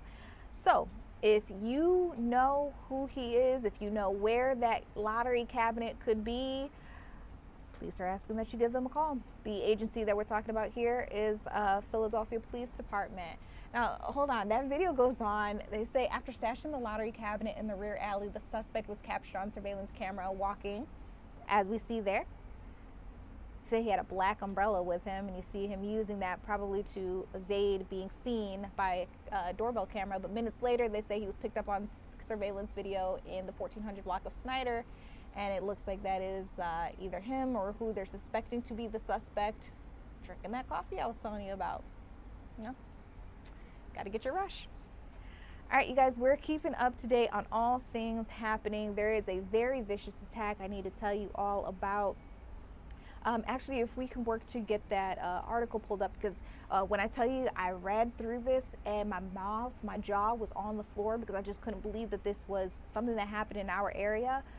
Hoping that something like this never happens to me. This is not wood. We're gonna hope that this is some wood. We're gonna knock on some wood. They say that a woman was slashed by a machete. A man or suspect wielding a machete. Why? They say that they were having an argument over a parking spot. It's happening here in Philadelphia. Police are reporting it to us. This woman was only 23 years old. They say that that man hit her with a machete during an argument over that parking space. She's been rushed to Temple University Hospital for treatment. They say that she was cut on her left hip. And so we're trying to learn more information about this. I can tell you that Philadelphia police, they're saying that this happened in the 2800 block of North Hancock Street at around 1 a.m. They say this 23-year-old woman was in an argument about that parking spot when the man somehow, I don't know if he had the machete in the very beginning, if he reached for it, pulled it out, but they do say he attacked her. And then they say he drove off in a blue Nissan Sentra before police could get to the scene. So again, that woman was taken to Temple University Hospital for treatment. We don't have much more information on this man, but if you know anything about this situation, maybe you've got some video from your doorbell camera or something, please, please, please reach out to the Philadelphia Police Department. And then I've got a disturbing warning for you parents, for you teachers, anybody out there who works with children or just loves a child. We're hearing that there was a child learning incident at a elementary school here in the city. So officials are asking parents, the residents, teachers, everybody to remain hyper vigilant. They want you to stay aware because of this suspicious incident. They say it happened near Conshohocken Elementary School yesterday afternoon. So at around 4:30 p.m. on Tuesday, they say a kid was walking home from school when they were allegedly approached by someone they didn't know. That person was driving a white SUV. This all taking place in the 100 block of East 3rd Avenue. The driver allegedly tried to get the kid to get in the car by offering that child a ride and candy, which is like textbook stranger danger.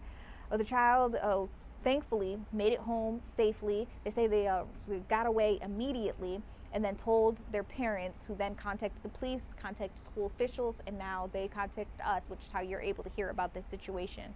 So police say, please talk to your kids. Tell them never to accept rides, gift, candy, or even money from strangers. Thankfully, this child was not susceptible to everything that was going on. They say stay alert. Avoid distractions while walking home. That means don't look at your phone. Don't have those AirPods and AirPods or earphones in so that you can't hear what's going on around you. They also say if you can, walk home with friends or in a group just to make sure that if somebody is going to try to approach you, you are stronger in numbers.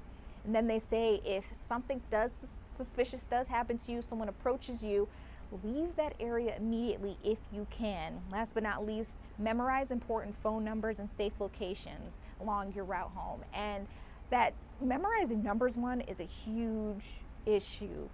When I was a kid, we still had landlines, so memorizing a number, you had to do that if you wanted to call your friends, unless you were like going back to the phone book or a piece of paper where you wrote down somebody's number. But I remembered all my best friends' numbers as well as family members. But nowadays, where we have so many contacts in our phone, everything is so quick. I'm gonna be honest, there are, like my siblings, I couldn't tell you their number off the top of my head. I could tell you my mom's, I could tell you my father's, but I can't tell you my siblings. So they're just saying, talk to your kids about memorizing those important numbers. So if something were to happen, they were in a pinch, they do know who they can call. Like, let's say they didn't have their phone and they didn't have those contacts readily available to them. And then that safe locations along the route home, that one is important too, because if you know when something funky happens, this is a neighbor who's always home. They welcome me in, it'll be okay, they know to call my parents, like that is a good place to go. Or my mom goes to this coffee shop all the time, and the staff, they know me, they know her. If I ran in here, I would be okay. Just knowing where they could run off to, so if something quick happened, they don't have to think too much. They can just do what feels natural and get away. So they lastly wrapped it up with a bow and said, just watch out for one another and help keep the community safe. So those are some of the biggest headlines that I wanted to run through with you all, so you all are up to date on everything that has happened around the tri-state area today. Remember, we are on severe weather watch, and just bringing you the latest. We heard that there were thunderstorm warnings and maybe even some lightning striking in different areas. Right now, it looks like it's just really wet. We'll touch base with our meteorologist and maybe even one of our live reporters on the ground when we come back.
Welcome back to Philadelphia Live. Got some big news in Trenton, New Jersey. If you are a hockey fan, I heard the NHL is bringing out a new team. Trenton officially has their own professional ice hockey team. It's a really big deal. Okay, so they're calling them the Trenton Ironhawks.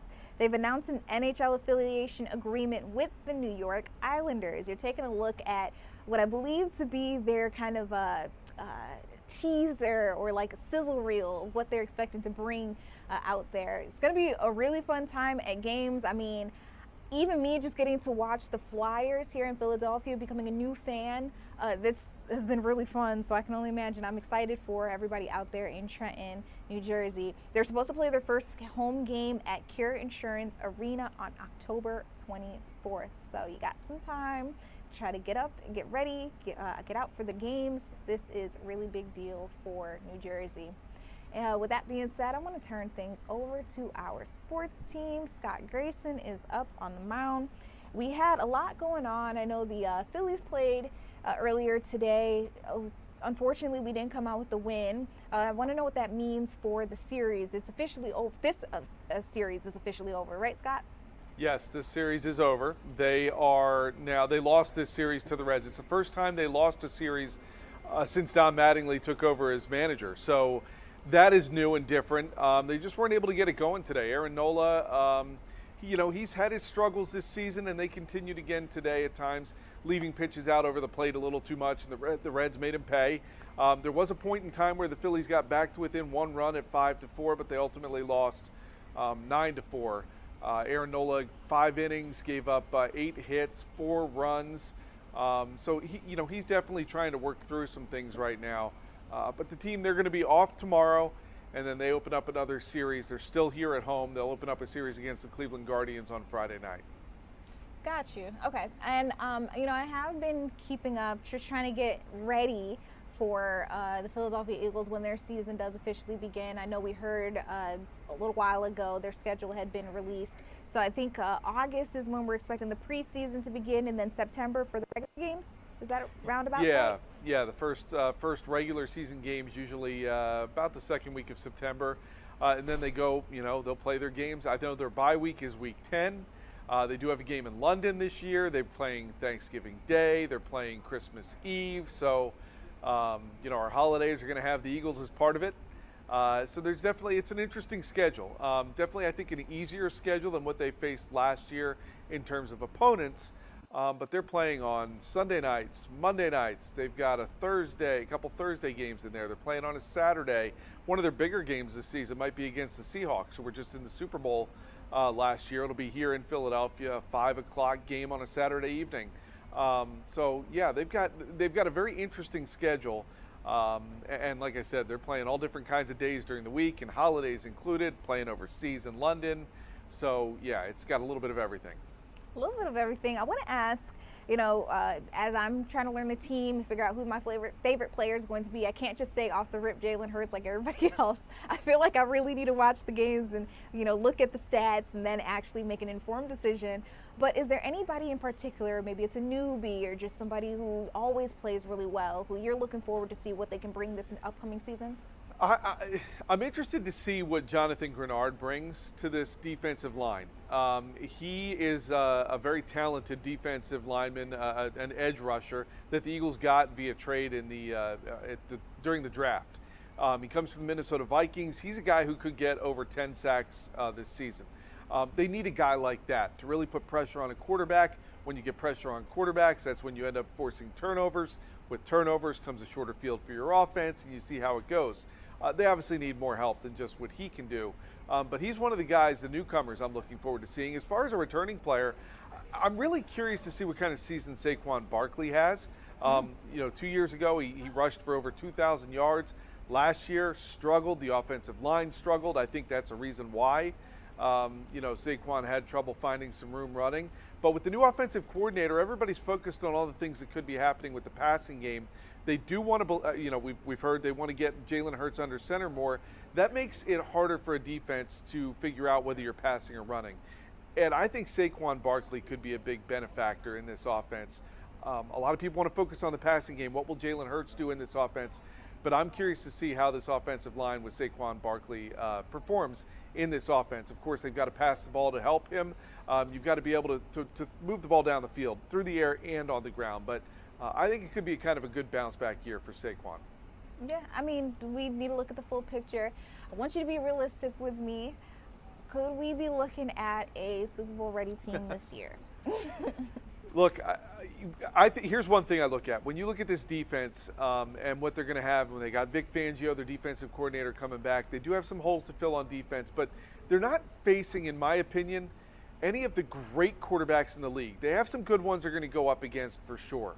But without having to play the great quarterbacks, you can really have your defense go out there and try to help dictate how these games go. And I think they've got a good shot at winning the division again. And if they win the division, you get a good seed in the playoffs, and we can certainly see what happens from there. You got to stay healthy. Everybody has to stay healthy in order to try to make a good playoff run to get deep and go to a Super Bowl. But this team, to me, is still very talented. I think we're still looking at a team that is capable of winning a Super Bowl. Of course, it's up to them, and I really do want to see how this offense looks with the new offensive coordinator. And frankly, I don't think we're going to know how it looks and how it performs until about 3-4 weeks into the season. So about the end of September, ask me that again. Okay, I got you. I promise you I will. All right, let's go back to the Phillies real quick before I let you go. Again, the game that they had tonight, not their best one, but they still have plenty more in the can ahead. When is the next time they play? They play again on Friday, and interesting note here, they did lose this series, like I said. Kyle Schwarber didn't play in this series. He missed all 3 games with a stomach virus. We had our fantastic sports show down at his event tonight, the Schwarber's Heroes event, and he was asked how he's feeling. Our own Jason Martinez asked him that, and he said he's feeling better. He was available to pinch hit today if they needed him to. So with another day off, he looked okay tonight at his event. I would expect Kyle Schwarber to be back in the starting lineup as your designated hitter, hopefully hitting some Schwarber bombs again Friday night when they play the Guardians.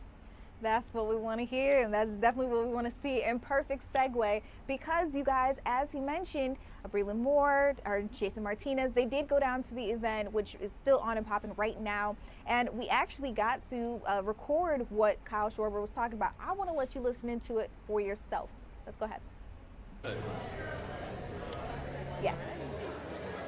Kyle, for a cause that meant something to you before you arrived in Philadelphia, how has your connection with it changed as you, I guess, spend more time here and even attach your future to it? Yeah, I think that's the biggest thing is we're trying to benefit the Philadelphia area, and when you're able to go around the area and you see all the men and women who are going out on a daily basis and trying to serve their community and obviously serve their nation and just try to make an impact in their lives and see, obviously there are a lot of different causes that you're able to go out there and help. And just to see, like our biggest thing, I always say, it's always just a big thank you.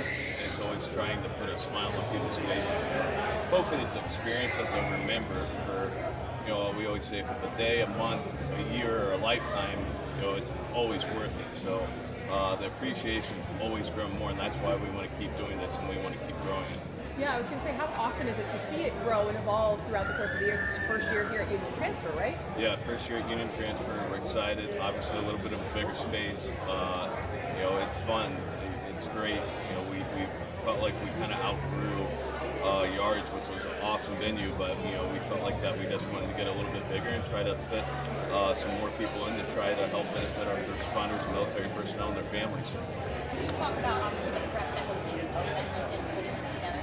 I'm lucky. I have 2 really wonderful people who really helped spear this, and Jeff McGee and Connie Falcone. They actually helped me start this back in 2017 when I was with the Cubs.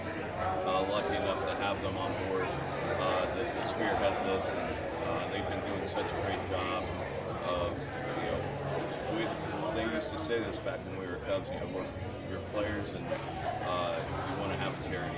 It's not like you have a charity and your baseball players. They want to make sure that obviously we're focused on what we're doing, and they do such a fantastic job of doing a lot of different outreach for us, and to make sure that when we do, have an event like this, that everything's squared away, and also too when we do our outreach programs where we're going to, if it's a fire station or a police station or any kind of vet services, that we're able to do that and feel like you're able to spend as much quality time as you can with those individuals. To be able to have some of the service dogs and some of the people physically here and just really see that work play out in action in front of your eyes, how special is that? It's awesome. I always say, people don't really get the gratitude that I get because, whenever you're going and you bring a group to the field, or you get to go to see the work at the police station, fire station, whatever, the service dogs getting worked, and seeing all the volunteers that are there.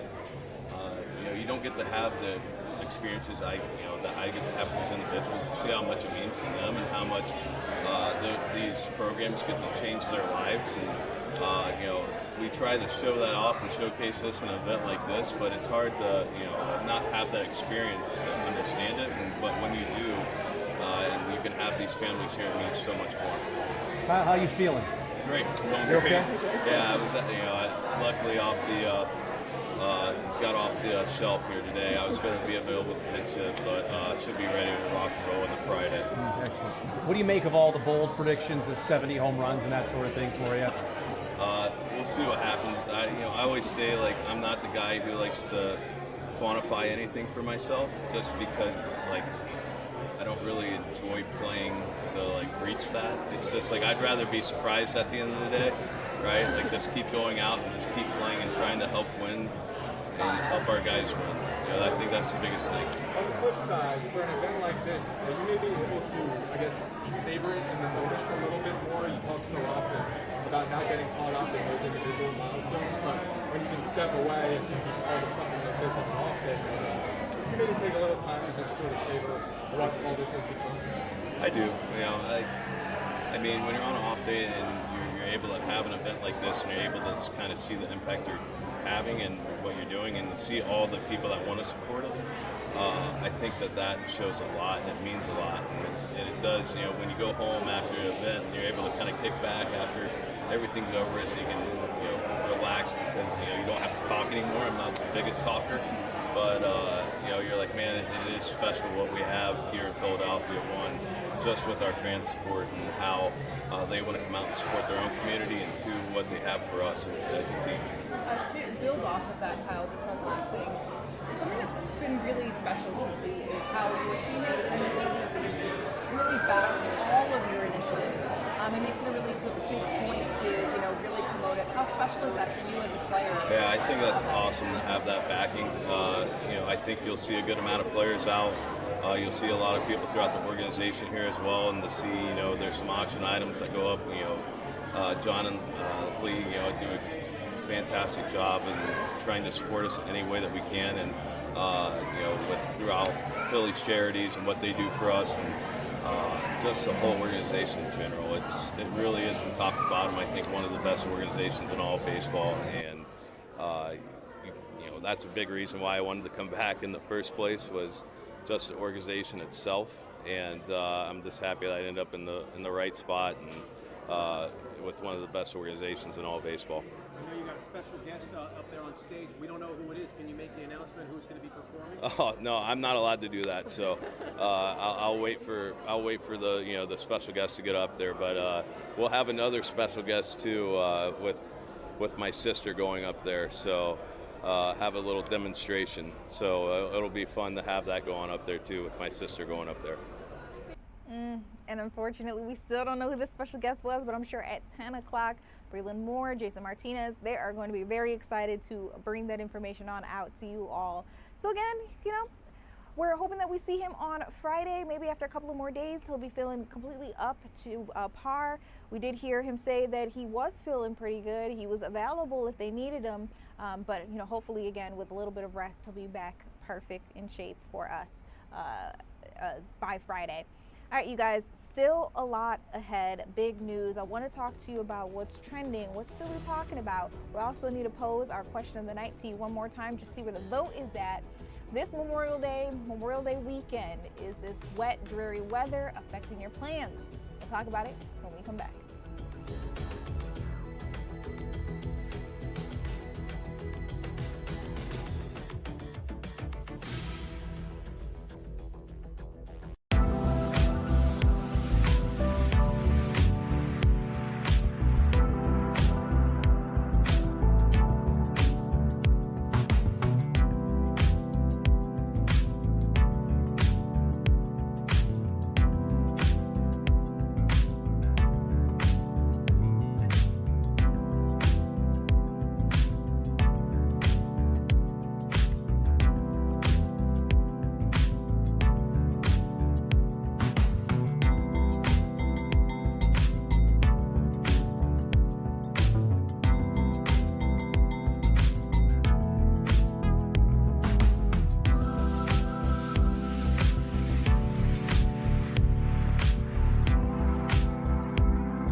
Welcome back to Philadelphia Live. Again, we are on Storm Watch today, and I'm just hearing and seeing from the Fox Local app, looking through our weather portion of the app, it's not gonna get much better the next couple of days. That means for Memorial Day weekend, you could get rained out. So we wanted to ask the people a question.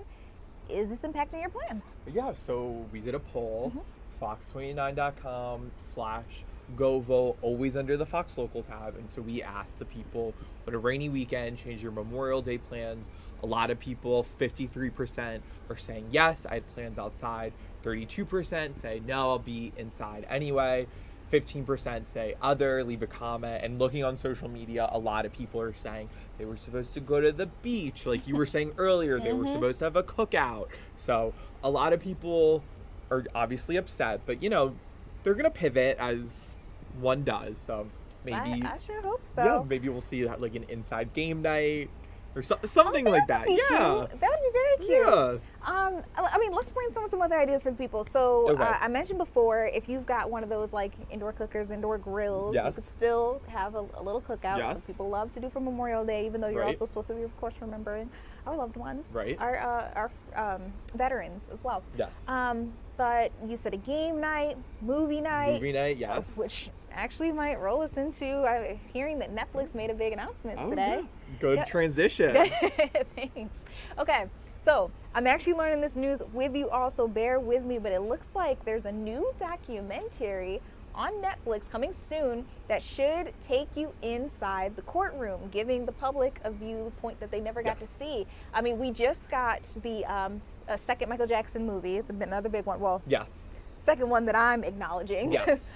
Where his nephew portrays his uncle. Yes. And a lot of people have been talking about that. So it's just interesting to see. A lot of people have been wondering why that particular movie didn't go into all of the accusations he was facing and the, what would have been charges and whatnot that eventually found out. You're hearing from people that maybe what they were saying weren't true. I mean, I'm not the judge, jury, or the executioner on that. But they say that back in 2003, Michael Jackson was arguably the most famous and beloved figure in pop culture of all time. Of course, he was facing charges of child molestation, which, I mean, the media was absolutely covering it. I mean, there was no place that you could go where you weren't seeing his face, weren't hearing his story. Yes. I mean, there are still jokes about him to this very day. So Netflix, they say they're putting together that documentary, and I wonder how it's going to go over with the viewers. Yeah, it'll be very interesting to see how it's perceived, how it's received, because, you know, like you said, with the movie, it was a lot of the positive, you know, it didn't really go into any of the negative. So it'll be interesting to kind of see the other side, because, you know, people really do love Michael Jackson. But this is something to talk about, because this actually did happen, you know? Yeah. I wonder, too, since it's a documentary, who they've gotten to talk to. Yeah. It looks like they're going into it just a little bit. First of all, it's called Michael Jackson, The Verdict, and it's supposed to come out on June 3rd. They're saying they're going to talk to jurors, eyewitnesses, the accusers, and the defenders.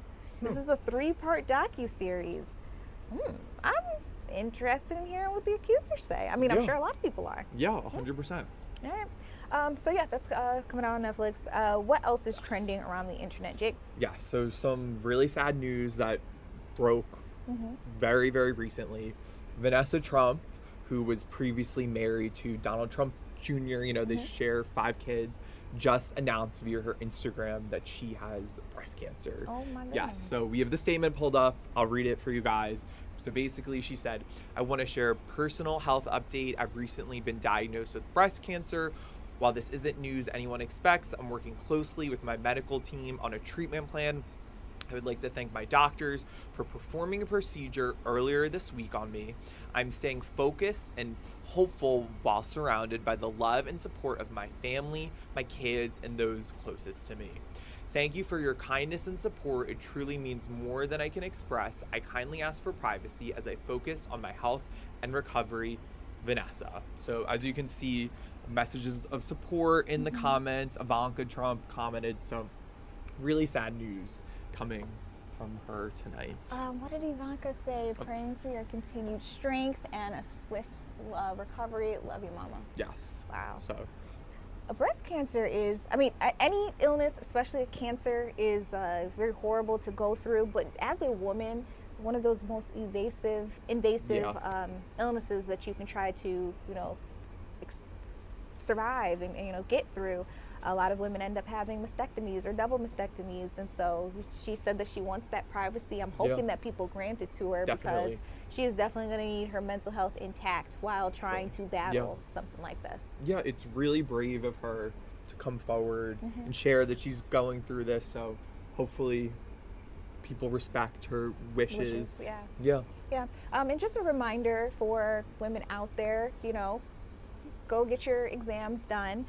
You can also do self-exams if you'd like to. And if you feel something, advocate for yourself. I cannot say this enough. Jake, I talked to a girl, well, she was a girl at the time, woman now. We were the same age when I interviewed her. And she actually thought she felt a lump. She actually asked her mom if she could also do the exam on her, and her mom felt it too. She went to the doctors, and they were like, "You're way too young. We can't do one of these exams on you. There's no point. You're too young. It's not the age range that we're looking at." Come to find out, like, it took her doctor after doctor after doctor, but she wouldn't give up. Someone finally would do an exam on her and did all the tests. She did have breast cancer. She ended up losing both of her breasts. So, but she is so strong. She's had a baby. She's gotten married. She started a business. So life does, you know, go on. For her. But I'm glad that she advocated for herself. All right, so you guys, we're keeping up with all the things that are going on. Of course, we're also keeping our eyes on the weather. Actually, I see we've got a live look outside. It is absolutely gorgeous. You can just see the city skyline of Philadelphia blending or reflecting off of the water out there. I mentioned earlier that it was like a gray, dreary day that made it kind of look like we were already at night, and now we've got much clearer skies. It looks like the rain for the most part has stopped. Taking a live look at a couple of other roadways just to show you what it's like if you're trying to commute either on your way home, out to see a friend, whatever it may be that you're doing on this Wednesday night. Later on in the 9 o'clock hour, we'll be touching base with our meteorologist, Kathy Orr, one more time just to see how things are progressing. I heard that the worst of the storm should have already been over. So I'm hoping that that is still the case all across our tri-state. So that's going to be one of the questions that I ask her. And, you know, just keeping you guys up to date with all the big stuff that is happening. Now, in a turn of some good news, when we do hit 9 o'clock, I've got an exciting story to bring you all. Everybody loves the Eagles, right? And a lot of you guys love the Eagles cheerleaders. Well, I hear a couple of them are helping the entire team and the entire organization celebrate Asian American Pacific Islanders Heritage Month. And our Jen Lee, our very own Jen Lee, actually got to go out there and chat with them. And then just a quick shout out to Jen Lee. We had a party for her today. She is expecting, she's gonna be a mommy. Had a nice little party, so we sent her off feeling really, really good right before this story. So I just wanted to give her a quick shout out. I hope that everything goes to plan. She's just so excited with her bundle of joy when her baby gets here. We will be right back with a lot more news when we come back.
right, welcome back to Philadelphia Live. Boy, do I have a lot of news to bring you all out to. So let's hit one before we get to that exciting story that we're bringing you about the Eagles cheerleaders who are helping celebrate Asian American Pacific Islander Heritage Month. I mentioned before that we're all keeping our eyes on this dentist's office that has had some issues, and we're hearing that it was actually temporarily shut down while the Department of Health, the State Department, investigate what they believe to be unsanitary practices. They're actually telling people who would have visited this particular place to get some services done between April of 2025 to this month to go get tested for HIV, hepatitis B, as well as hepatitis C. Now, I put it on social media, and you guys are like, how does something like this happen? It's still a question that we're trying to get answered as well. We're the news station. So we're going to keep our eyes on it. As soon as we've got more information for you, I'll let you know. What I can tell you is they say that they'll be reaching out to individuals who may have been a part of this. They'll be reaching out to you with a letter.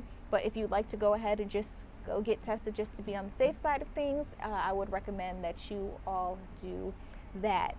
And we're also mourning the loss of Barney Frank. He was a former representative who was actually born in our neck of the woods here in New Jersey. He's from Bayonne. He was born on March 31st, 1940, and we just heard that he has passed away at age 86. Now, this guy, in short, icon. So they're saying that he's known for bringing new visibility to gay rights. He actually was also the first congressman to come out voluntarily as gay. He ended up marrying his husband. He served as in the House of Representatives from Massachusetts as a Democrat from 1981 to 2013. He's lived a full life. He's done a lot of things. But his former campaign manager, as well as his family, they did confirm that he has died. So we're keeping him in our thoughts, our prayers, as well as the family and friends who are trying to mourn his loss. Now, as you all know, Philadelphia Eagles will begin their preseason soon, and then they'll begin their actual season. It's going to be a really exciting time. But I know a couple of you guys go out there just to see the Eagles cheerleaders. It's okay. A couple of them are helping the entire team, the entire organization celebrate Asian American Pacific Islander Heritage Month, which, by the way, is May. And wanted to get out to Jennifer Lee. She's one of our reporters. You actually got to meet them and talk with them. Why is representing for their culture so important? Well, I think it just shapes who they are and their identities, and they bring it to the team as a strength. So it was really inspiring to be able to speak with them, hear about their stories, hear about their family lives, and also just for them to then be able to pay it forward, because obviously they're spending a lot of time, especially during the season, with community members, and to be able to then, talk to young girls or young boys and be that inspiration, be that influence of, I can also do this. I think that really means a lot to them as well. And I got to speak with 3 veterans on the team. They just held auditions again this month, and apparently all of the cheerleaders every year have to re-audition. And I also spoke with one rookie who traveled all the way down from New York today to do this interview, and that just goes to show how hardworking this group is that I spoke with. A lot of them have full-time jobs or are college students, and on top of that are also dancing. So a lot of the conversation centered around their cultural backgrounds, their heritage, their parents' sacrifice, because a lot of their parents immigrated. One of the members of the cheer team was also adopted from Korea, so she says to be able to give a platform to that community has meant a lot. Showing them that she sees them. Apparently she's gotten a lot of messages through social media as well after sharing her story on Instagram, and we're also going to be sharing her story tonight coming up at 10 o'clock. Beautiful. Can you just walk me through, I know you're trying to hurry up and get done so that you'll be able to work on this piece, which, by the way, I just want to let people know 10 o'clock is like a shorter version, but you are also part of our larger special project, right? Yes, so we have a special for AAPI Heritage Month that is airing next Friday evening. And this is just one of the stories, and it's going to be a longer piece next Friday. So I hope everyone will be able to tune in after kind of catching that little preview tonight at 10 o'clock. But this is really an inspiring bunch. And to highlight one of the other members I interviewed, he is actually half Asian. His mom's Caucasian, and he says his dad is from Taiwan, so he's Taiwanese American. And he's also one of few male NFL cheerleaders who is Asian as well. So he said to be able to inspire young boys means a lot to him too. That's beautiful to hear. Again, you're going to be available in the 10 o'clock hour. If anybody wants to watch your story, just give us a quick teaser of the visuals that we'll see. Oh my goodness, so many visuals. So we got to see some cheer routines today. Obviously, the veterans, they brought their energy, and I think having like the perfect smile is just part of being a cheerleader, especially the Philadelphia Eagles cheerleaders. And we also got to see some of their audition performances that also took inspiration from their heritage. So one of the cheerleaders we spoke with, Riley, she's the one who was adopted from Korea. She mixed contemporary Western hip hop dance with traditional Korean fan dance. And wow, it was very powerful and really cool to see her mix her two cultures and heritage. Love to see it. We love a fusion as well. All right, thank you so much for joining us here on Philadelphia Live. Can't wait to see you in the 10 o'clock and see what you put together. I know it's going to be a great piece, and I also can't wait to see what the longer version looks like a little later on. You guys, there's still so much news to bring you on out to today. We're going to take a quick step back, and when we come back, we'll be talking about weather and everything you need to know to weather the storm.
Hey guys, welcome back to Philadelphia Live. I'm Judea Murray. I'm doing something a little different. Normally when I bring you guys what's Philly talking about, we're talking about trending topics, but I want to go over some of the latest news that we just got into our newsroom, some things that we might be working on for the 10 o'clock.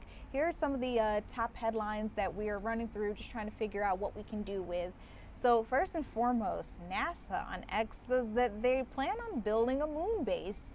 They actually have an app for it. It's called @NASA Moon Base. They say it'll serve as a habitat where astronauts live and work during long-term science missions. So they're asking everybody to join them on Tuesday, May 26th at 2 p.m. Eastern Standard Time for a live news event where they're going to share some updates on their lunar exploration plans. Now remember, we all joined together here on Philadelphia Live and we got to see when the Artemis 2 mission made its way to and around the moon and on its way back, and they mentioned that Artemis mission 3, 4, etc., was going to be in place so we could eventually get a moon base, another thing put together, put men on the moon, and maybe even one day Mars. So really interesting stuff there that they actually have some concrete plans. I'm really interested in seeing how NASA's going to pull this off. So again, that date is going to be May 26th, 2 p.m. Now, here in Philadelphia, we got some news from our government. They're saying, get ready, Philly. July 4th in Philadelphia will be a celebration like never before in the city. They literally just posted this. They say tomorrow, Thursday, at 1:30 p.m., they're going to be announcing exciting details as what's to come to celebrate America's 250th in the birthplace of America. I'm really excited about seeing how everything's going to go over. This is going to be my first July 4th in Philadelphia. Excited to see all of the fireworks displays. Of course, I also heard we've got a special FIFA World Cup game here. So, yeah, a lot's going down. All right, continue going on. I'm seeing that we do finally have some reports of storm damage. We're seeing Mervine Street in Lower Pottsgrove, Montgomery County. A massive maple tree actually crushed the home of a 2-story colonial. Crushed the roof. The pictures we've got of this are pretty brutal. We may be bringing that to you live at 10 o'clock. We also heard that there were some trees down on Boucher Road in Lower Pottsgrove, and another one just off of Mervine. It actually crushed a car. So we're just trying to make sure that you guys are staying safe out there. If anybody would like to report any other storm damage to our team, we'll try to get out there, check base with you, see if there's anything that we can do to get officials to come out to your home sooner. Maybe there could be some emergency resources available for you. We never know. We have an announcement from the Rehoboth Beach Police Department. They are saying that during the evening hours of May 19th, there was an advertised takeover event that took place on the beach and the boardwalk of Rehoboth Beach. They say that even though they were given very short notice, they had a complete presence on the scene. The event, of course, grew. They sent additional resources, so I'm assuming that means additional cars, additional officers out to the area. That included Delaware State Police, the Department of Natural Resources, Dewey Beach Police, Milford Police. Oh my goodness, the list goes on and on. Now, as a result of the event, they say that numerous businesses had to close early. I'm sure those business owners were not happy about that, losing out on money that they would have otherwise have been able to get. And they also say that they made some arrests directly associated with the event. The charges include disorderly conduct, resisting arrest, underage consumption of alcohol, and even marijuana use in a public space. They say that this was the 5th event of its type since April. And they say the promoters responsible for the event have previously promoted similar events in Rehoboth Beach, so they're saying they did not learn their lesson. So as a result, the Rehoboth Beach Police Department obtained warrants for 4 of those promoters, and they have not been taken into custody, but they're still looking for Xander Nichols, 19 years old, apparently is from Philadelphia, Angeline Clawville, 21 years old, from Milford, Delaware, Keon D. Scott, 22 years old, of Dover, Delaware, and Eric Barnett, 21 years old, of St. Albans, New York. All 4 suspects are students at Delaware State University, and they are wanted for intent to commit or facilitate a riot, which, by the way, is a felony, and conspiracy in the 2nd degree, which is also a felony. They're just saying that they don't want events like this to happen in the future because it serves as a danger to the public, people who are just out there trying to enjoy the beach, enjoy a good time on the boardwalk, and can't do it because there's so many people in the air wreaking havoc. So that is the latest that we have there on that. Got another big one for you. The American Red Cross is providing emergency assistance to 2 families. That includes 6 people total. They say it's as a result of the damage from this evening's storms. I won't give out their addresses, but I will say Mervine Street is one of those areas. Remember I told you that there were trees down? Mervine Street is being serviced right now. The disaster action team volunteered support. They delivered, they came through. That could include comfort, emotional care, but also financial assistance. and access to health services, maybe even some referrals to some local resources if they need more help. And last but not least, Philly School District said your kids are going back to school. So we know that today they were able to stay home. They had a virtual learning day. They just were asked to make sure that they had the Chromebooks with them. That is because we have been experiencing record high temperatures. Like yesterday, we actually broke a record for the hottest day in May since like the 90s. Insane. But they say tomorrow they fully expect the kids to get back to it. They say that all schools will return to in-person learning on May 21st. Oh, wow. Update from our Shawnette Wilson. We actually got an Amtrak update after the fires in North Philly. This is coming in as I speak, like literally the same minute that I scroll down, she put this in. Okay, so Amtrak is saying rail traffic between Philadelphia and Trenton was temporarily suspended this afternoon due to police hold on the tracks in response to a brush fire that also spread to a nearby scrapyard. We played this video for you at the top of the show. This was a very insane situation that we were reporting on since the noon to 2 o'clock show. Now they say the fire has since been extinguished. I mean, when we were talking to Shawnette, she suspected that the rain was helping put out some of those flames, some of the smolders that may have still been there. Now they say the hold was lifted and tracks were reopened. Service has resumed, but with residual delays. They also say Keystone service trains operating between Philadelphia and Harrisburg are currently suspended due to a downed tree and overhead wires at Rosemont Station following the storms this evening. Crews are working to remove the tree, repair the wires, and restore service as quickly as possible. So 2 big updates for you all there. One including the fire. It looks like that railway track has been reopened. Service is resumed, but expect delays. Meanwhile, in another part, Philadelphia and Harrisburg, they've got some suspended service due to some downed trees because of this storm. So that's what we have there on that. Let's take a quick break. When we come back, I want to talk to you a little bit more about this weather that we experienced today. I mean, and how it connects to this insane heat that we've been experiencing the last couple of days. We'll talk all about that and more with our meteorologist when we come back.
Welcome back to Philadelphia Live. You were taking a live look out at PHL, the Philadelphia airport. Now, earlier on, we were telling you that there were ground stops, ground delays, departure delays. All of one have cleared up. We do still see a departure delay being reported by the National Aviation Administration. So we're talking about an average of 30 minutes, but it seems to be decreasing. In our area, we were experiencing thunderstorms earlier on today, but you can see in the way back, it looks like planes are taking off without problem. So we'll see if that gets updated throughout the evening. Again, we are keeping our eyes on all things happening with weather. Meanwhile, our neighbors, not doing so hot, Newark, looks like they have a ground stop due to the delays, and that's actually in effect until 9:30. We'll see if that gets pushed back or not. And they also had a ground delay with an average delay of 159 minutes due to thunderstorms that does not expire until 12:59, so about 1 a.m. tomorrow. They also have a departure delay with an average of about 60 minutes, and that seems to be increasing due to the storms in their area. All right, so that was a look at what's happening in Philadelphia, a look at what's happening in New Jersey, but I want to turn things back over to the big story of the day, which has been, of course, the severe thunderstorms that we were experiencing a little earlier on. Kathy Orr is waiting on in the wings. Kathy, have things changed? Are we looking at brighter weather?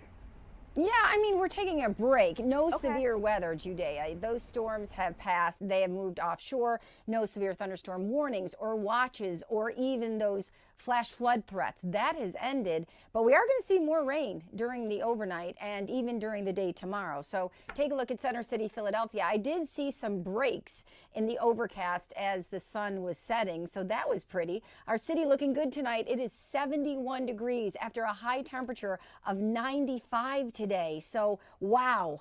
What a cool down. On Ultimate Doppler, a break in the action, but look what is coming up the I-95 corridor to the lower left of your screen through Baltimore and Washington, a train of additional showers and thunderstorms, and they will be moving up the I-95 corridor, potentially on the Pennsylvania side, but definitely South Jersey and Delaware seeing those storms during the overnight. So right now, rain cooled everywhere. Temperatures in the 60s and 70s, plunging with the rain moving through. We did have a record, the third record high of the week. It is an official heat wave today. The high 95, breaking the record of 94, set back in 1996.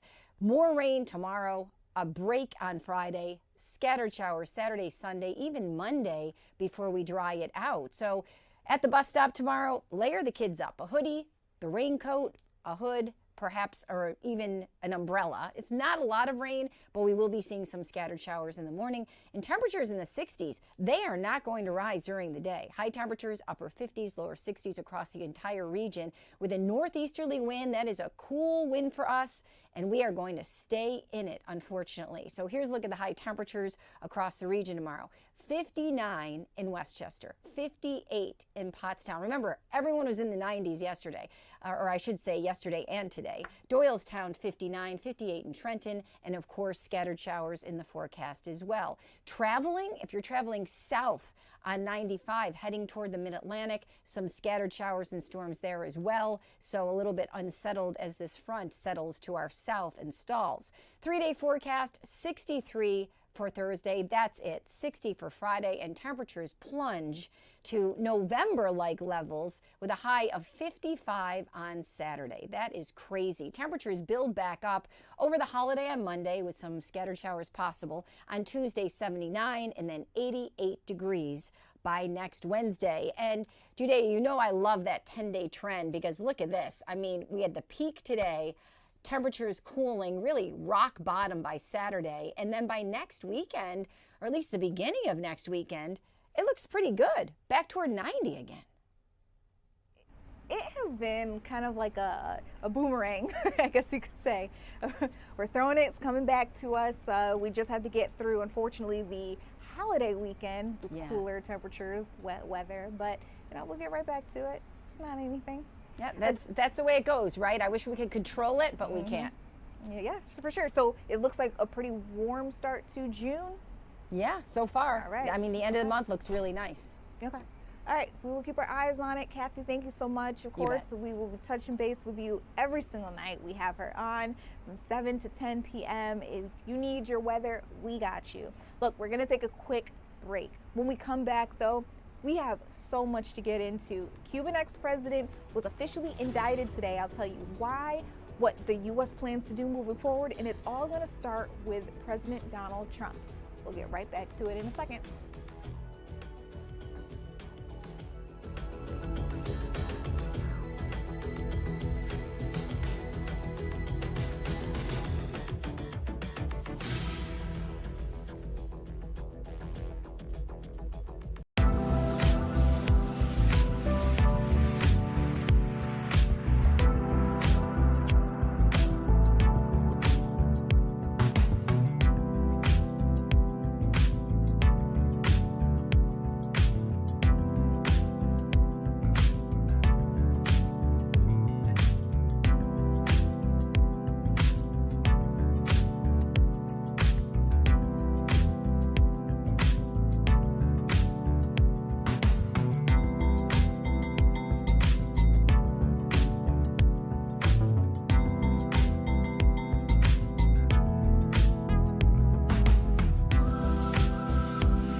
Welcome to Philadelphia Live. Big news happened today. Cuban ex-president Raul Castro was officially indicted here in the U.S. on charges that include murder and conspiracy to kill U.S. nationals.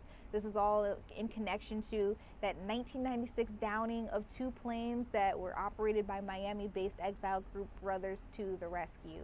So now earlier today, President Donald Trump, he actually was delivering the keynote address to the 145th U.S. Coast Guard Academy. But shortly after that, when he flew back to Washington, D.C., he spoke to the press.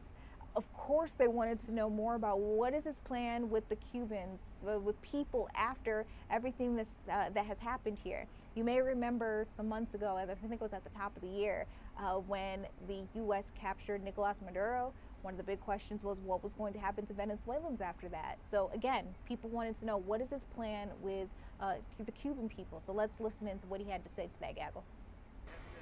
CIA there, we have Marco is there. Marco's parents, as you know, were from Cuba. So we have a lot of expertise in Cuba, and it's not going to be like the biggest thing we've ever done, but I will tell you, to a lot of people, it's going to be one of the most important. They've been looking for this moment for 65 years. So we'll see what happens, but we're going to, in the meantime, we're going to have to help them out. They have no way of living. They have no food. They have no electricity. They have no energy at all. But they do have great people. There are a lot of great people. I mean, I have so many Cuban friends in Miami, mostly in Miami and Florida, and they're unbelievable people. They're unbelievable entrepreneurs, and they'd like to go back. I think hopefully they're going to want to live here. But they want to go back. Maybe they'll invest. We'll see what happens. But we're freeing up Cuba. And, you know, I'm glad that he mentioned Miami because that's actually where I want to bring you guys next. What about that indictment in and of itself? I want to let you listen in to Acting U.S. Attorney General Todd Blanche, as well as some other officials who actually came up to the podium and announced the indictment to the public. Let's listen in. Thank you very much. It's great to be here in the great state of Florida. Today, we are announcing an indictment charging Raul Castro and several others with conspiracy to kill U.S. nationals.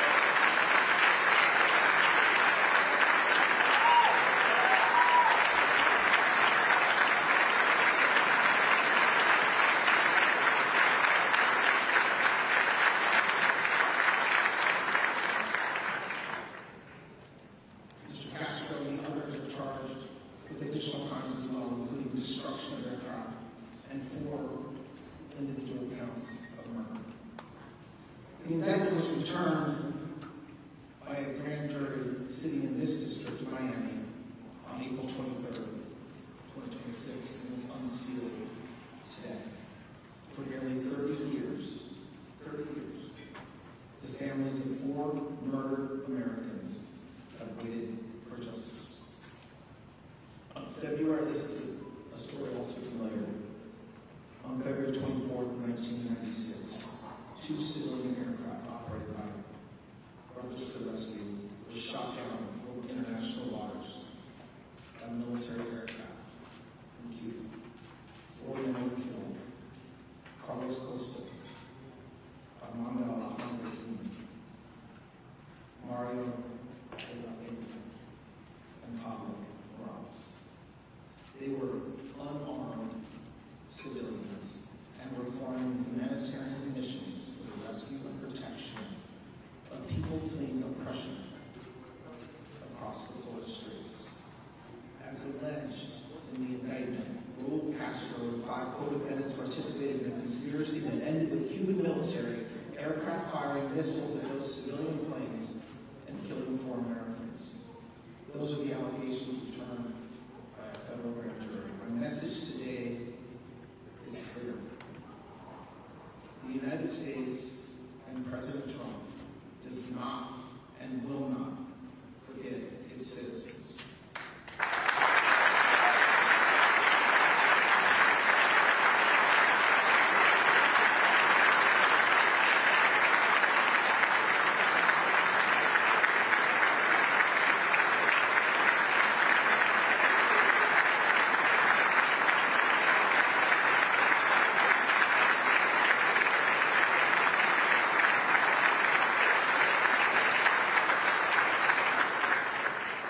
I want to say that we also do not forget the families, the loved ones, and the friends who have carried grief and heartache for 30 years. For the first time in nearly 70 years, senior leadership of the Cuban regime has been charged in this country, the United States of America, for acts of violence resulting in the deaths of American citizens.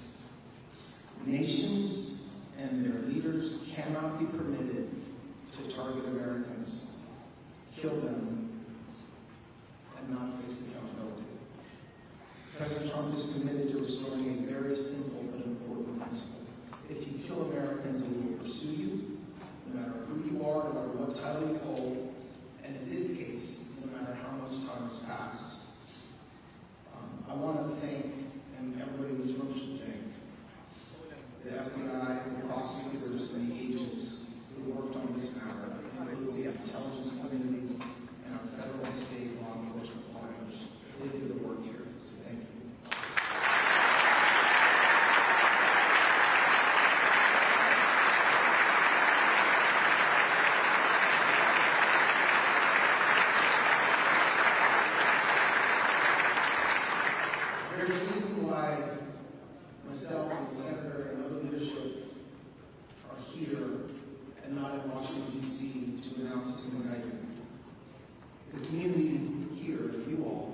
understands the history of the Cuban regime better than anyone in America. Many families here know the cost of oppression. I've heard stories over the past week and past months. Every one of them heartbreaking. They know that the pain caused by the regime did not stop at the island's shores. And today's indictment, while it does not bring back the murder victims, it makes a statement.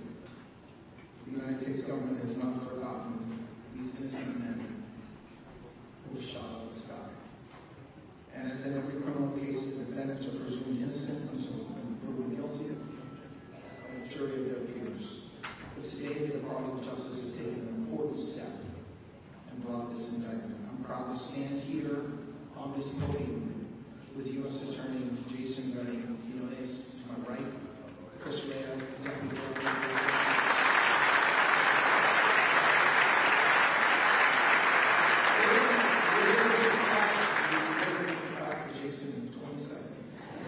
Chris Rea, the Deputy Director of the FBI, and James Lucato, the Attorney General of this great state.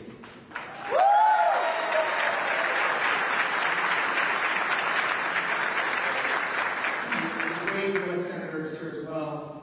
She's very busy in D.C., but wouldn't miss us for the world, so thank you for being here.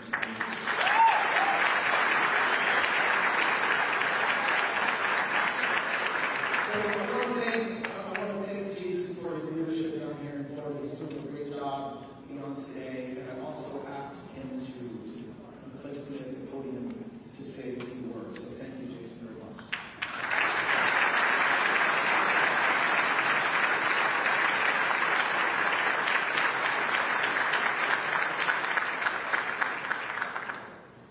Good afternoon, and thank you all for being here.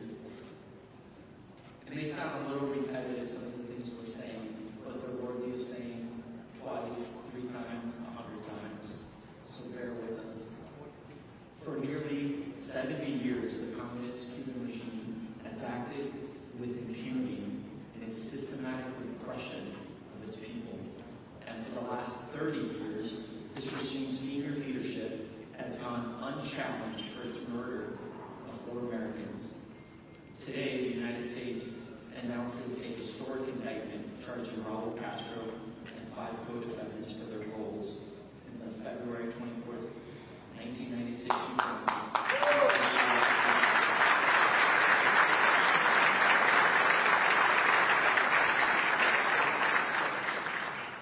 A Miami grand jury has charged its defendants with conspiracy to kill U.S. nationals, destruction of aircraft, and 4 counts of murder. The victims were 4 unarmed civilian pilots engaged in humanitarian work: Carlos Costa, Armando Alejandro Jr., Mario de la Peña, and Pablo Morales.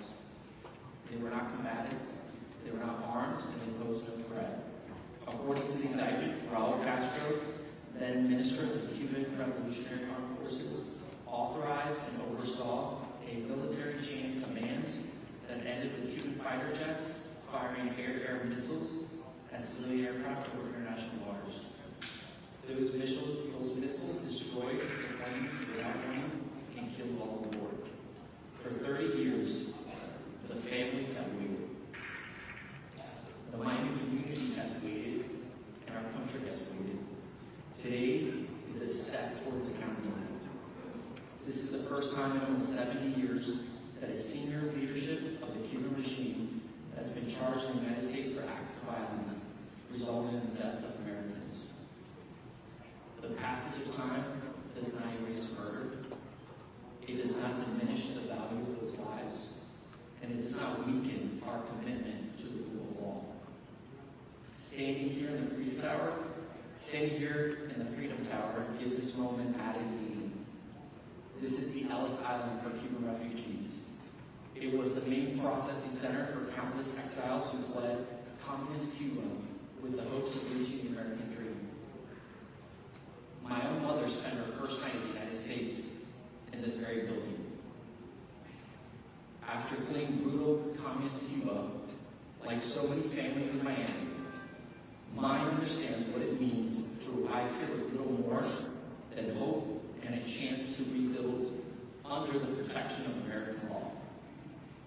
That history reminds me of the duty we carry, a duty to seek justice for victims, a duty to stand with families who have carried this pain for decades, and a duty to make it clear that those who kill Americans cannot simply wait out American justice.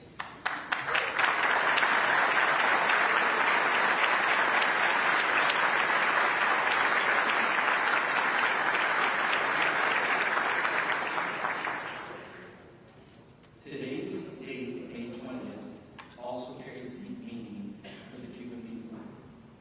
It is their 4th of July. It marks Cuba's independence from colonial Spain. It reminds us that the pursuit of freedom, dignity, and accountability spans generations and still lives alive and well in the heart of the Cuban community. Today's indictment is one part of that long effort.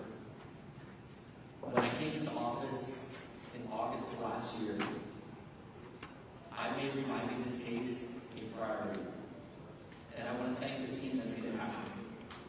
My first assistant, U.S. Attorney Raul Castro.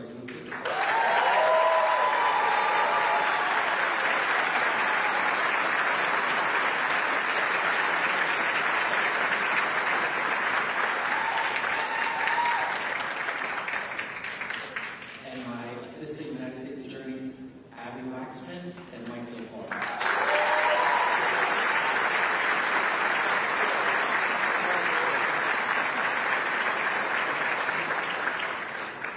In conjunction with FBI Miami's Cuba Squad, which we're not going to name or show their faces,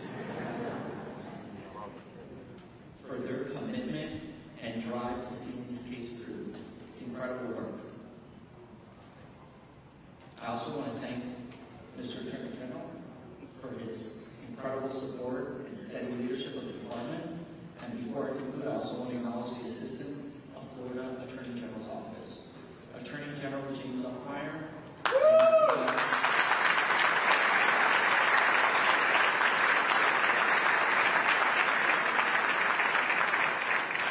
have been strong partners in this effort. Your support reflects the best of federal and state law enforcement working together in service of justice.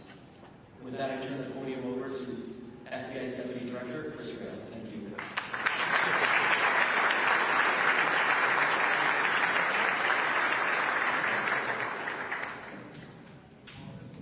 All right, good afternoon, everyone. Before I begin, I specifically want to thank the Attorney General and, of course, the U.S. Attorney here for allowing me to speak to you all today. And I also want to thank you all for giving me the opportunity to showcase the small part that the FBI played. As it was stated, today marks a significant moment in a long, long journey for justice. A journey that began 30 years ago with an unprovoked attack on American lives. 4 humanitarians were on a noble mission to help those fleeing oppression. Instead, their lives were violently taken in a reckless act by the Cuban regime.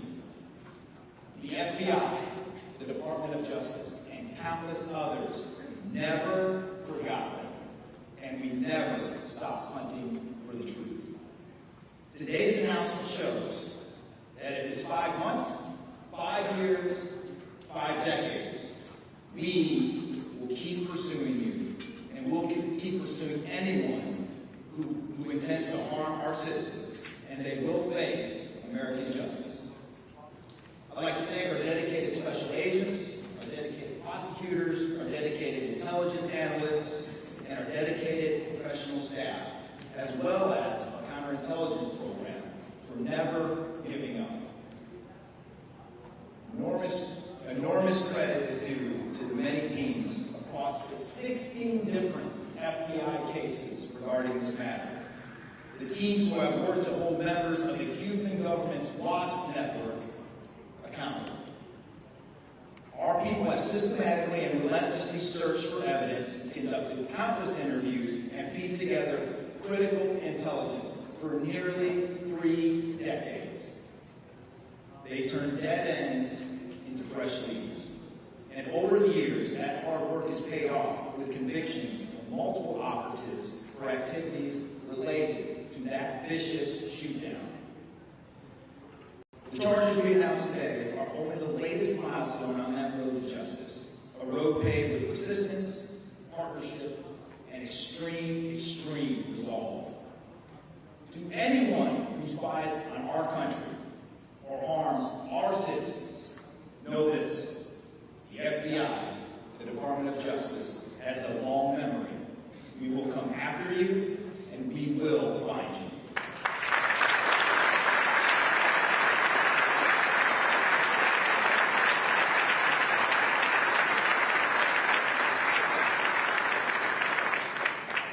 As I close, I'd like to close with a personal anecdote, as this is deeply personal to me.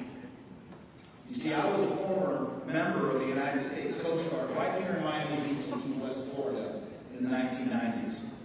I conducted numerous humanitarian missions with my fellow Coast Guardsmen, rescuing Cuban citizens who were just trying to find a better life. I also was fortunate enough to act as security during remembrance ceremonies held at the 12 nautical mile limit just outside of Cuban territorial waters. I served on Coast Guard cutters that provided the security to the friends and family who were just trying to remember their lost loved ones. So for me, today brings everything full circle. So in that vein, we dedicate all 3 decades of casework to the memories of the loved ones lost that day. To the victims' families and friends, we stand with you as we hold those responsibilities to account. Now, I'm going to turn it over to the U.S. Senator of this great state, Senator Moody. Thank you.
particularly against Raul Castro for his role in the Brothers to the Rescue murders.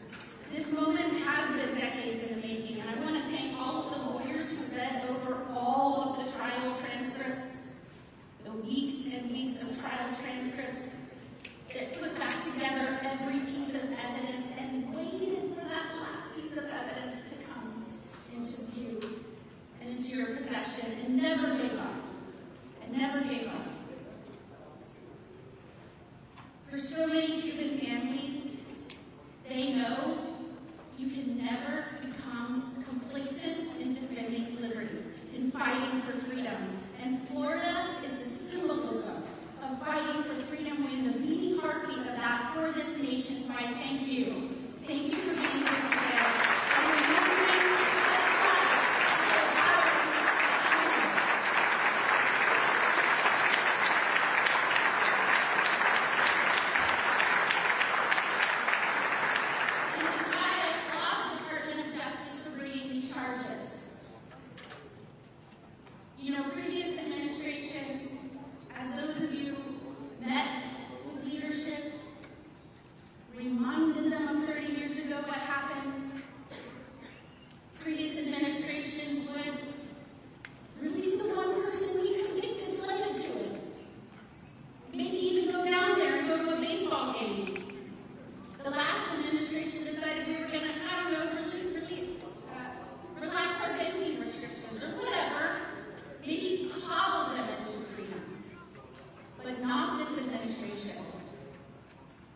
they took the bold step of actually bringing accountability and understanding that accountability works.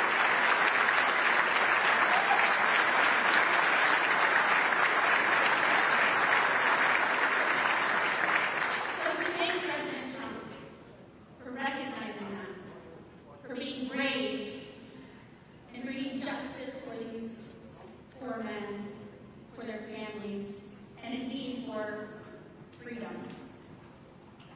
And I want to tell you, when Governor DeSantis appointed me to be your newest United States Senator, he did so and said, I want you to take everything you know about this state, every person you've met with, everything you've learned, every battle you've fought to make Florida what it is, take it up to Washington and let's get things done. And I am so proud to be here today so we got things done.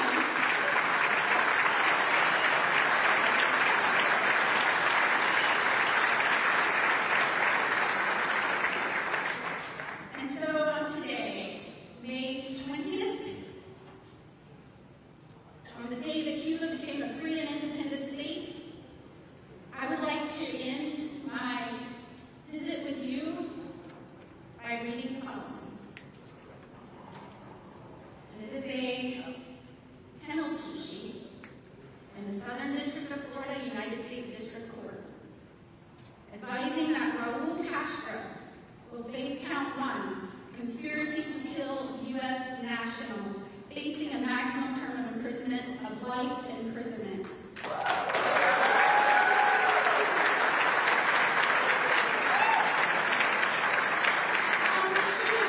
Destruction of aircraft, facing a maximum term of imprisonment on each count of up to 5 years in prison. And counts 4 through 7, the charges of murder, facing a maximum term of imprisonment on each count of death or life imprisonment.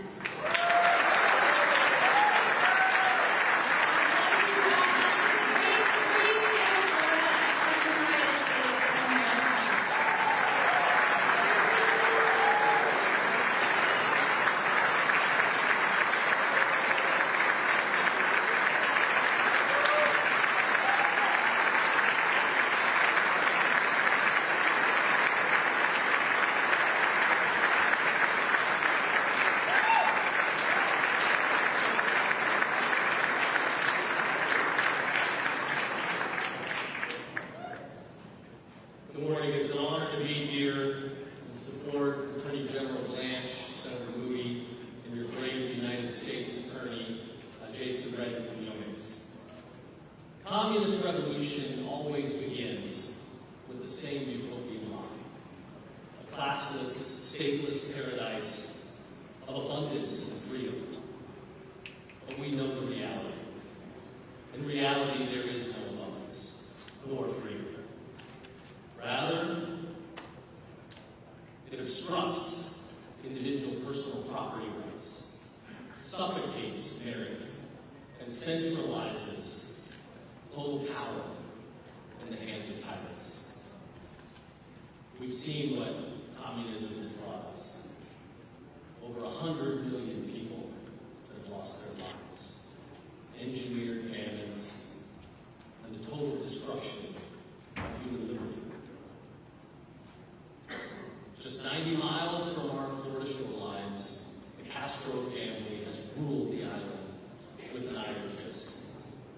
For nearly 50 years, Raul Castro directed the armed forces and served as chief enforcer.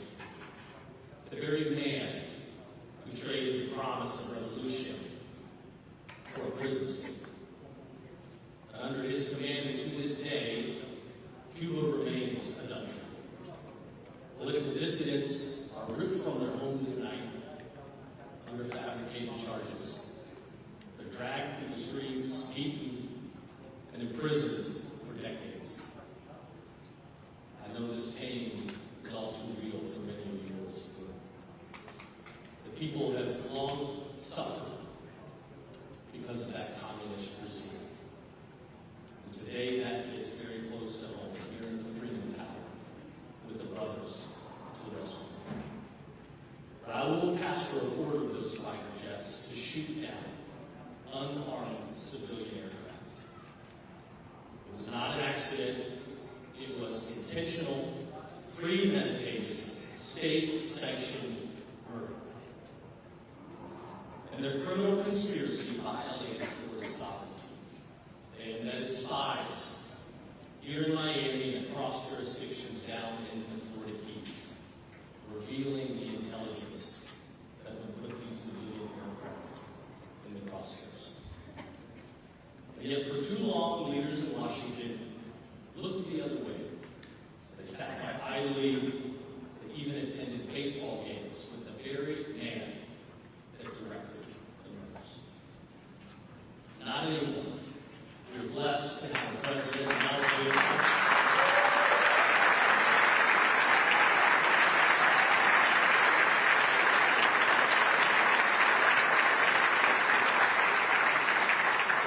We're blessed to have a president in Donald J. Trump who will not bend the knee for communist tyrants.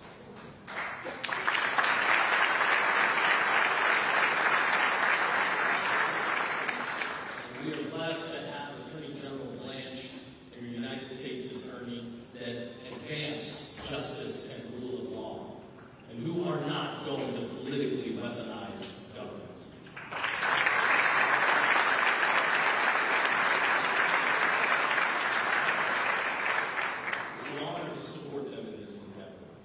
Last year, right after I took office, I directed our prosecutors to reopen the investigation into the Castros and these murders. Working hand in hand with the U.S. Attorney and supporting his team, we are today one step closer to advancing justice.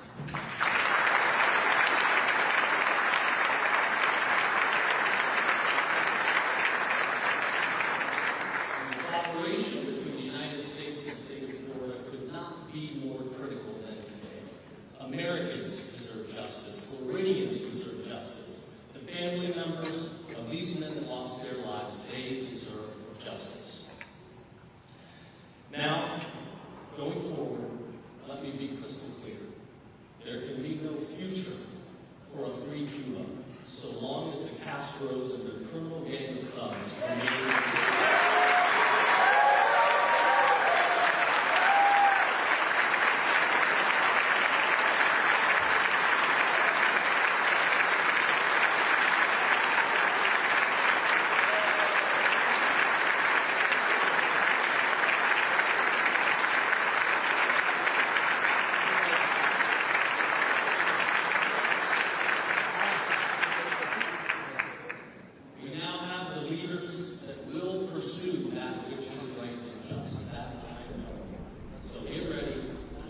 All right, you guys, we're going to put a pin in that right there. We're getting ready for the 10 o'clock news. I want to let you know they will continue to talk about this indictment. You're actually even going to hear from our very own Jason Martinez in an interview he had with his Cuban-American wife who reacted to this indictment. We've got a lot more news coming up for you as well, including weather, what's going on with that fire in North Philly where we heard Amtrak may have been involved in some way, shape, or form.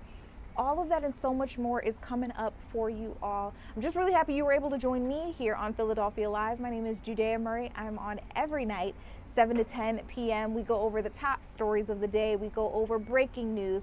If it's live, I've got you. And we cover some of the big things happening across the nation as well as some international news. So again, my name is Judea Murray. I appreciate you guys for making some time with me here. We'll give you a live look at a couple of the city shots and get you ready for the 10 o'clock news. Don't go anywhere. That continues right here on the free Fox Local app.